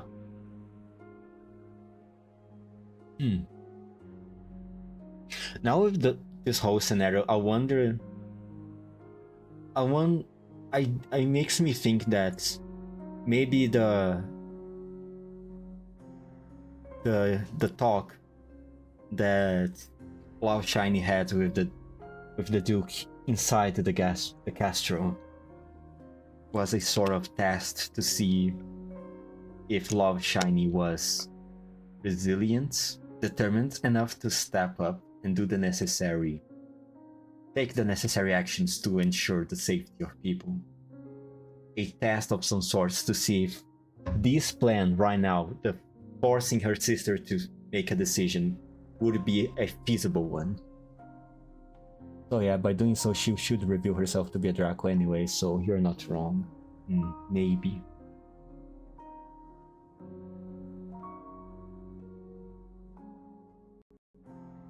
Oh my god, that was a long one.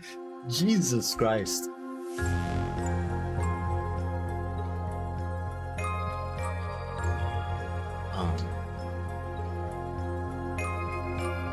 Bruh. Imagine forcing your sister into politics. Bruh. Imagine doing that. What a fucking... Wouldn't you be pissed? You have a sibling, you vehemently says you don't want to be involved in some either family business or the family politics or something, but now you're forced to do so. Because your sibling pulls this one on you. Bruh, I would be so fucking pissed, man. Jesus fucking Christ.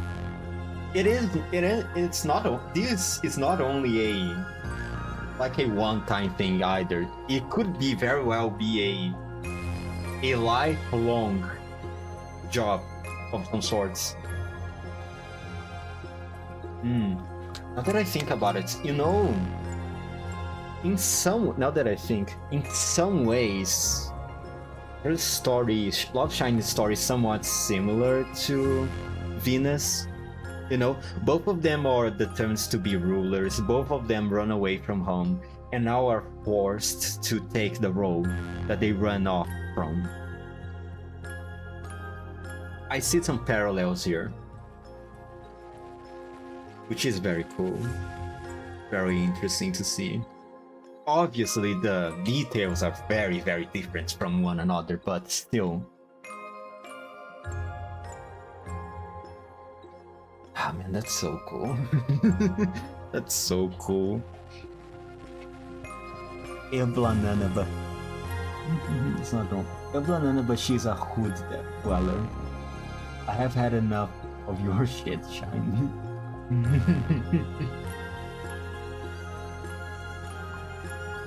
That's so cool. Okay. Man. This first part was so long. It was so long that I don't even think anymore I can finish the story in 3 streams. I think this indeed will have to be a 4-stream thing.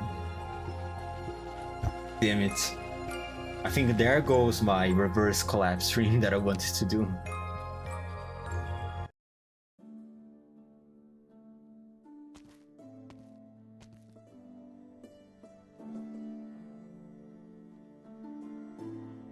sorry. Ma'am, hold on, please.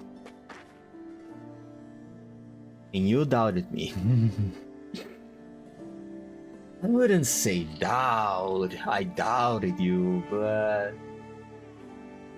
yeah, maybe I doubted you. Just a little bit. Oh, Reed, it's you. You left so suddenly. I was worried our hospitality had been lacking in some way. No, I truly appreciated your hospitality. I just suddenly remembered some business I had to take care of. I still have a few questions though.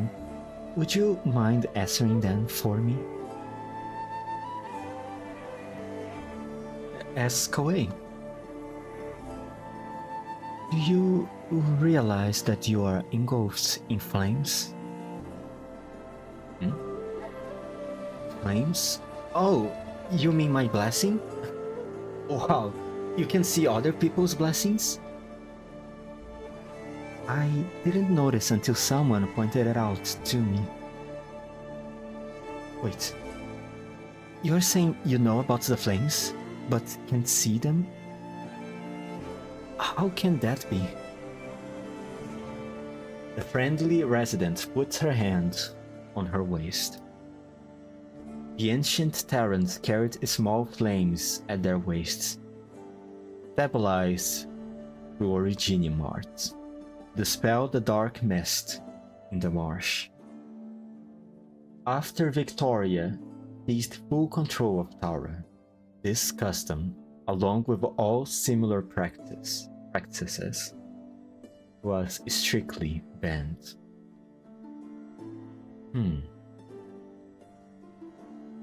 But times have changed. No longer bound by Victoria's rules, the Tarrants, or at least the people of Nassau-Irsi, have chosen to wear small Originium lamps at their waists. I am sure you know fuel is scarce, and with the curfew in place we can't afford to keep the lamps on. Nor do we need to. But if we carry these small lamps,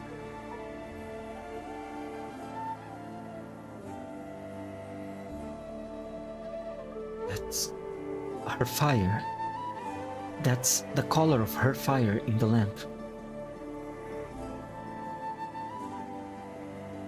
It's kinda cute actually, even though the ominous... Anyway, out of here. Bye bye Oiko, thank you for passing by on the stream. I need to drive. Drive safely. Don't try any funny business in the roads. What was I about to say? Oh yeah, the lamp is actually kinda cute. Like this little light thing. I think when she turned on it, the shading on her face looked somewhat similar to a star. I thought it was kinda cute. Even though we all know how ominous the implications of this flame is. Now, whenever people turn on their lamps, this is the color they will see. Even if they replace the filaments with different ones, the color remains unchanged. Are you not the least bit worried about this? Well, as you can see, things are on the up and up here in Nassau-Irsi. And what explanation can there be but the Red Dragon's blessing? But if a reckless retinue tried to warn her that those flames were anything but fortuitous, she would never believe it. Love Shiny hopes that perhaps a more direct approach would work. But I wanted to experience the dragon's blessing for myself. May I hold your hand? But you already entered the city. Everyone who does will receive the blessing, sooner or later. Oh, yes, because the flame spreads to every direction.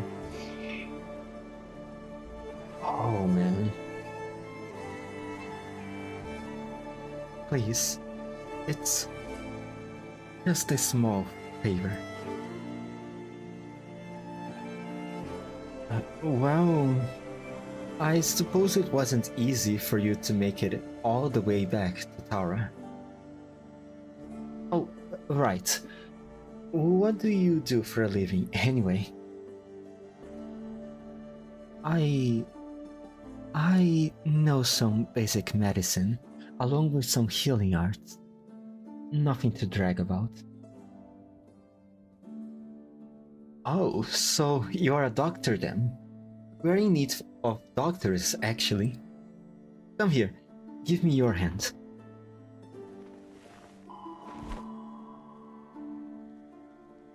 She tightly clasps the woman's calloused hands, letting the fire spread from her own wrists' love shinings. Thank you. She shuts her eyes. Close your eyes and remember those whose pain you once soothed. Those no longer forced to linger in this realm. Go and warm this cold fire. The purple flames gradually fade. Beneath them, a pale face emerges, swaying gently with a friendly smile. So she tries to raise more of the purple flames, but fails to notice when the woman's expression suddenly changes. My God, my hands, what did you do to my hands? It's completely numb. What? I don't feel my blessing anymore either. Just, what are you doing to me? Let go. Reed. Wake, woman? Reed, please. Let go of this poor lady.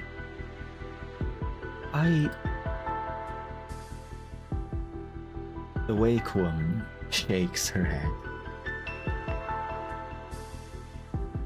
Sorry, man. She means no harm. I take my honor on it. Sorry, I stake my honor on it. Ugh, words, hard to read.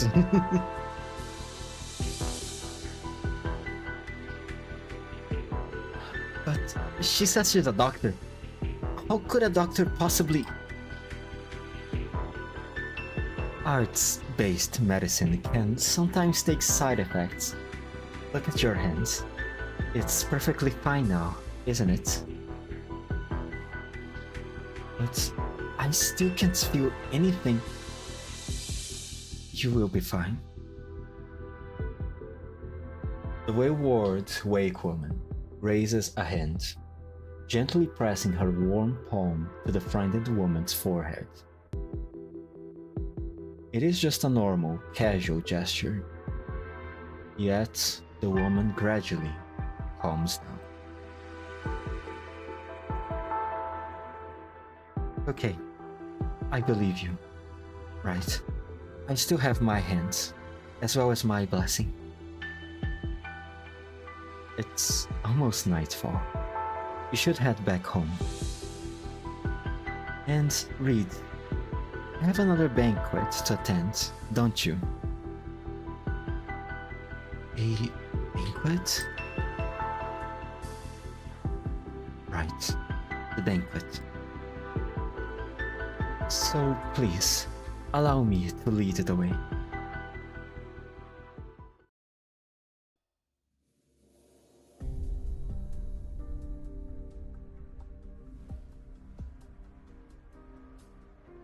This is awkward. So she can easily explain the situation to the people, and can't dispel the flames either, without hurting them, it seems.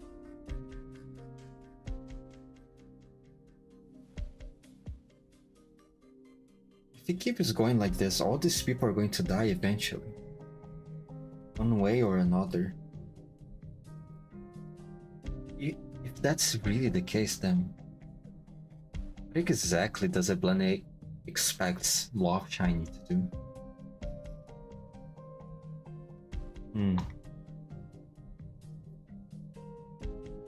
Maybe...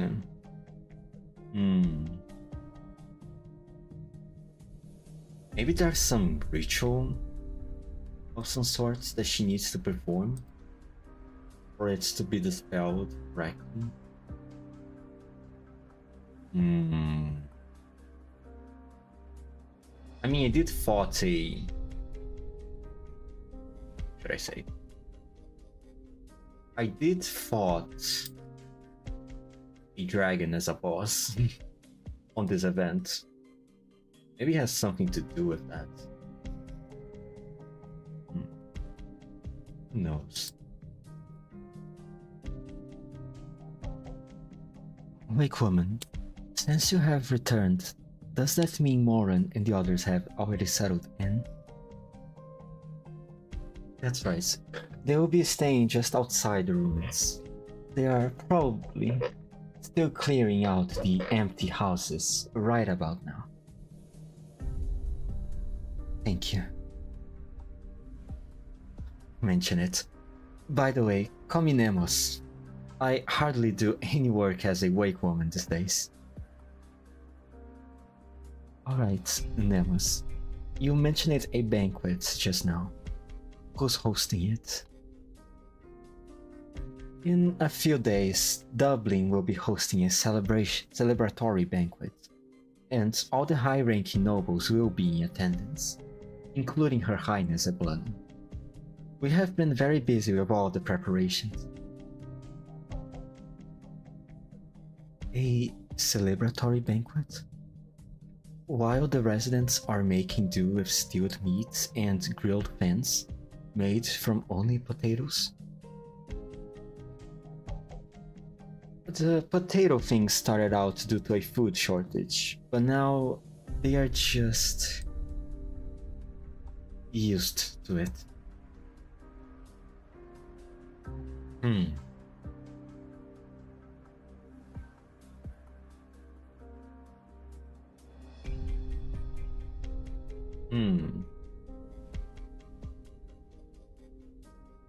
But Dublin is aware of the situation in the city. They are calling it a banquet, but I didn't see any eating or drinking on the itinerary. I'm not trying to cover for anyone, Miss Loveshiny. I truly believe that Dublin wouldn't turn its back on the people of Tara like that. Now, if you excuse me, I must be going.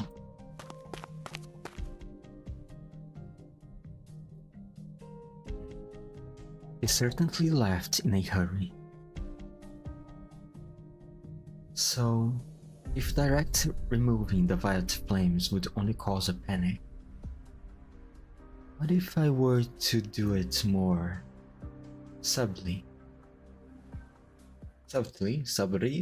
I don't know how to pronounce that word. To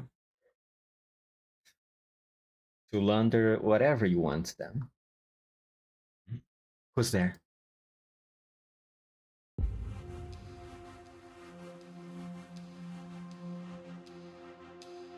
The noble red dragon turns around and sees a figure engulfed in blazing purple flames.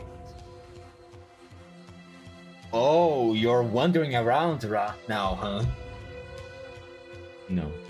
If the other residents have been merely kissed by the flames, and this person standing before her seems to have been forged from the purple fire itself.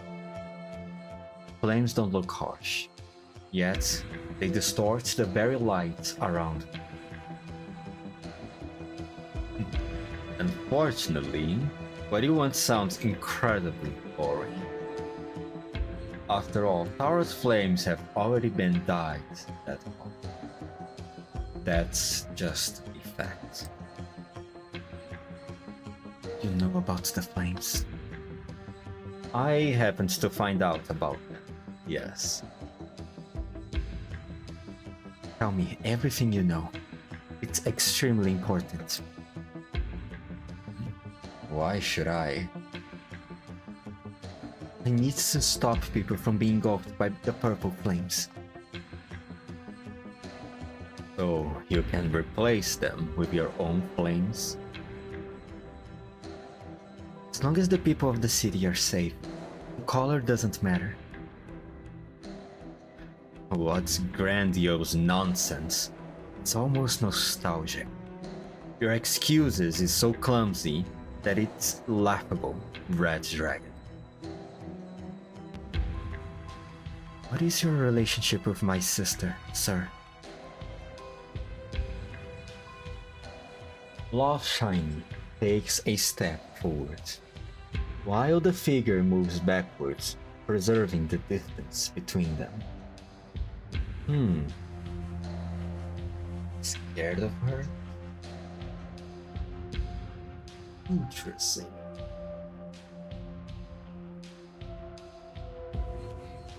Relationship? You, your sister, and I are all cut from the same cloth. We all crave power, conflict, and bloodshed. We're all itching for what comes next, eager to set the land ablaze. But this time, I will stay out of it. Until the lair is consumed by flames, I will be cheering on both sides. Goodbye. Wait!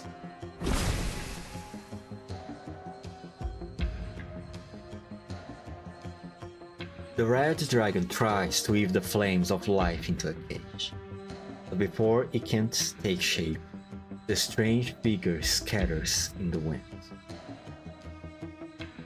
Her fire only briefly illuminated his long tail.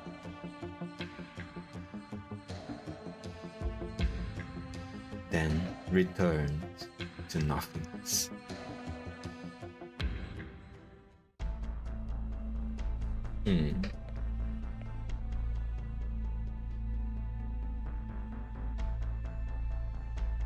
He's still hanging around, huh?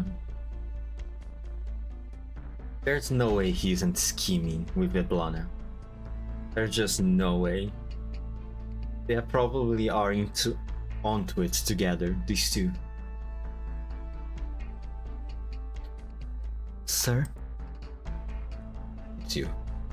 What's wrong? Why have you come to see me now? Don't tell me there's another problem with your grain shop that I have to deal with. I have never treated you as subordinates. We are business partners. Understand? I understand. Good. As long as you do. I have another shipment that needs to be escorted out of the city. Leave soon and be back before the curfew. Sir, about that. About what? About the grain we sent out before. You said it wouldn't affect the city's food supply, but now we are all stuck eating only potatoes. Do you know what it's like in the other parts of Tara? They don't even have potatoes. Oh my god. Oh my god, gaslighting, let's go. Gaslighting, manipulating, let's go. Woohoo. For fuck's sake, man, don't you guys just recently... How's the words? Re-raised your government, your country, your nation? Why you guys are already doing this bullshit?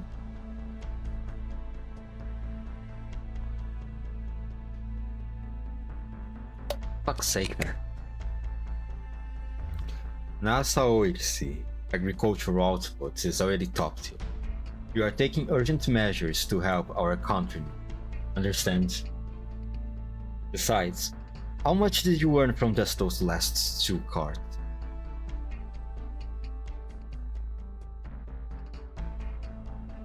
Look at it this way. The people of NASA OHC aren't starving. At least they've got potatoes to fill their bellies. What's more, it's almost harvest time. There will be plenty of new grain then. I am more worried that your tiny shop won't have the throughput. What is this word? Is this another typo? You have the throughput to sell it at all.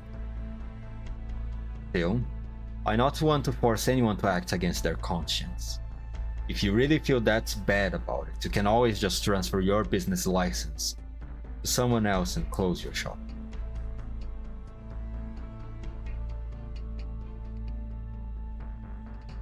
But how will I eat them? Oh, that's the funny part, woman. You don't.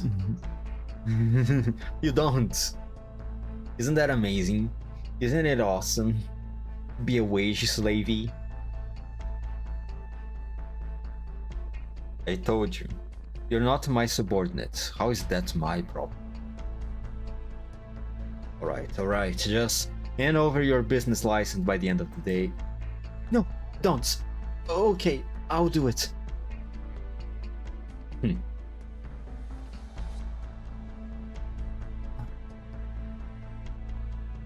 Why are you still standing here? I have something else to discuss. A friend told me that lately the dark mist in the forest. Dark mist? If I needed you to remind me about that, I might as well quit right now. There will be someone waiting for you once you are past the gates. Just like always. Anything else is none of your concern. Now go. Sir. Yes, what is it? Did the Brigadier say something when he was on patrol this morning? No, sir. He didn't come around this morning. The leader sent him on another assignment. Phew. Then what's got you in such a panic?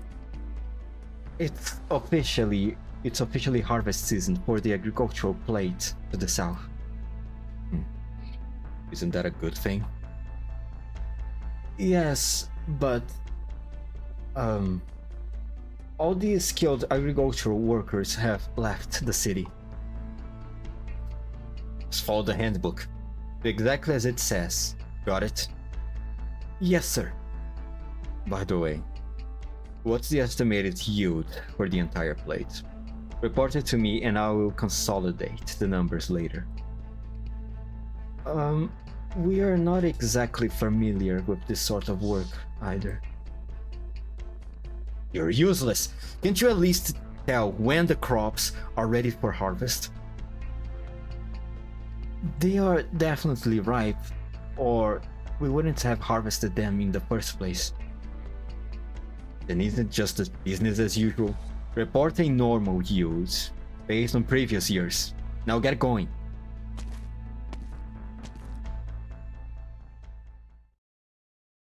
Bruh.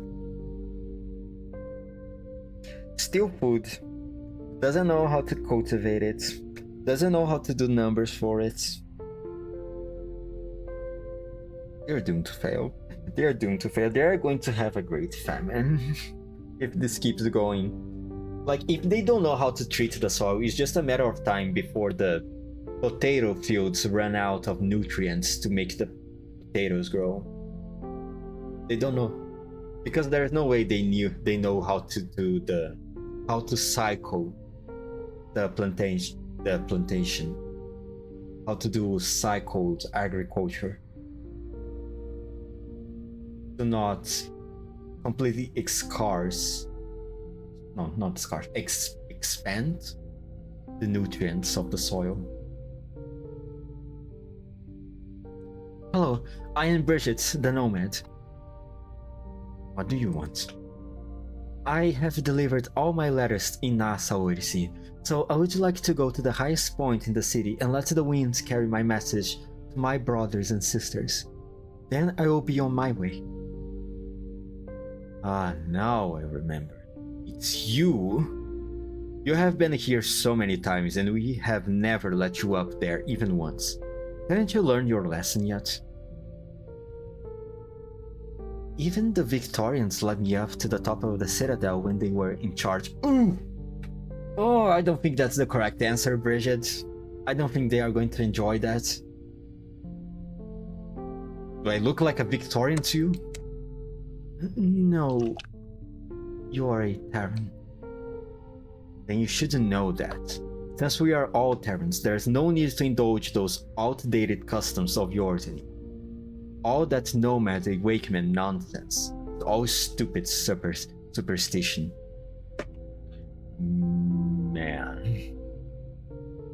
Man. And then they want to go to the Wakeman village and ask for the sacred instruments for the ceremony. Bruh. If they can't even respect this tradition, this custom. God damn. He definitely doesn't look like a united people.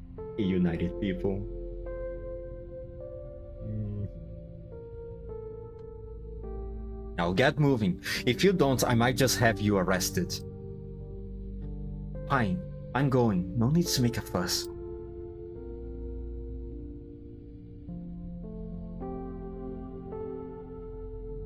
Well, I've done exactly nothing I set out to do, other than delivering my letters. Oh well, at least I'm out of the city before curfew.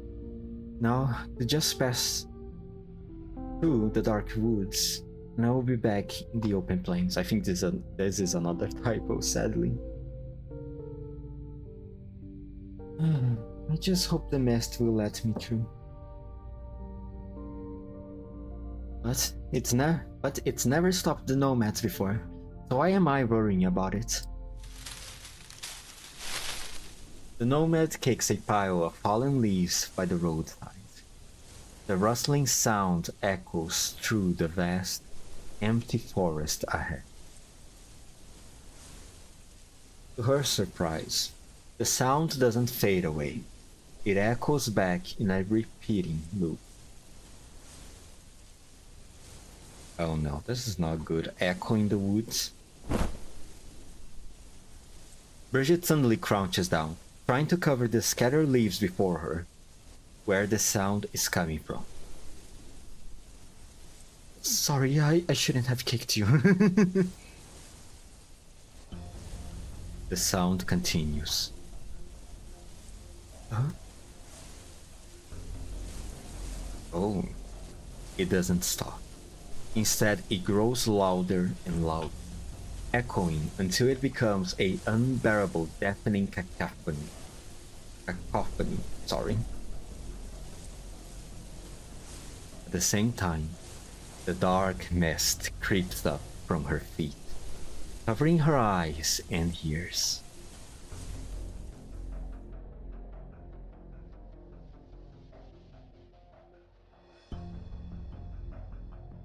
Until she realizes he's back at the forest entrance. Oh, she can't leave them, I think. Huh. This is the 5th time. Not going to let me leave? Really? Forcing me back into the city? Is that it? Man, this feels so Silent Hill. This feels such like a Silent Hill thing. You know, all the fog blinding you, you just keep walking and walking, and when you realize you're just back to where you started. You can't leave the city, you can't leave Silent Hill. I wonder what exactly is this fog though. It doesn't look like a Iblana thing. I do think there are other forces at play here.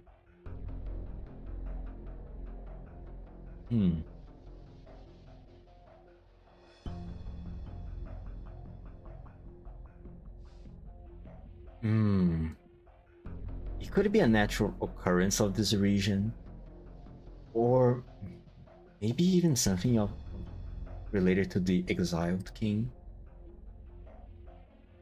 There's no way for me to know about any of this right now. Oh, sorry, did I miss something? Oh, no, I already read that. Okay. Well, why not going back? I sense so much sass coming from this woman's lines. Maybe I should try to change a little bit the way I voice her over. Let's see. I will set up a tent outside the forest if I have to, and I will get my chance to leave, sooner or later.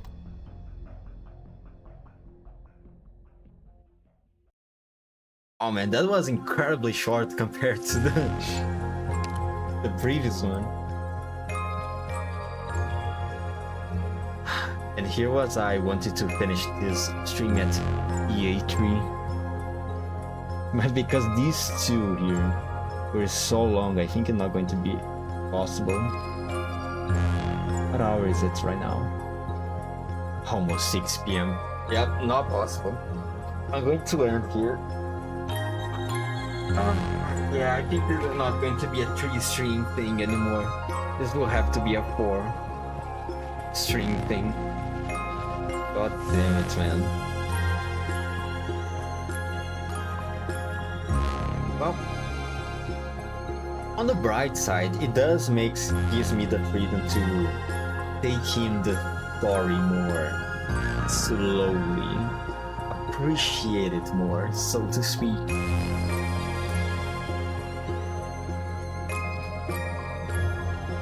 This is interesting. There's some interesting things going on here. I do like the...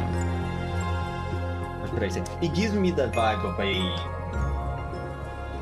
medieval kinda like horror story. Kinda, a little bit. And I have been a little thirsty for something like that. I know it's not going to delve into horror territory, it's more of a adventure type of thing. But it does have some elements which I am very... it resonates a lot with me. No, maybe not resonates. It catches my interest a lot. You know, the legends, the history, the weird occurrences, the political struggle. I love Arknights' story. It just scratches my itch at the right spots, you know? It's the best way you can describe it. Okay, alright, no. Tomorrow, then, I'm going to try, I should start using this word more when I'm going to speak about my stream schedule. I'm going to try to stream Arknights again. Another Arknights stream.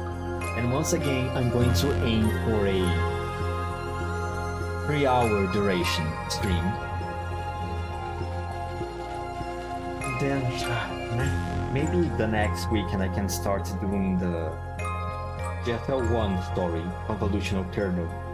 And then only after I'm done with that, I go to the Wooer story, which should be available, the second part of the update.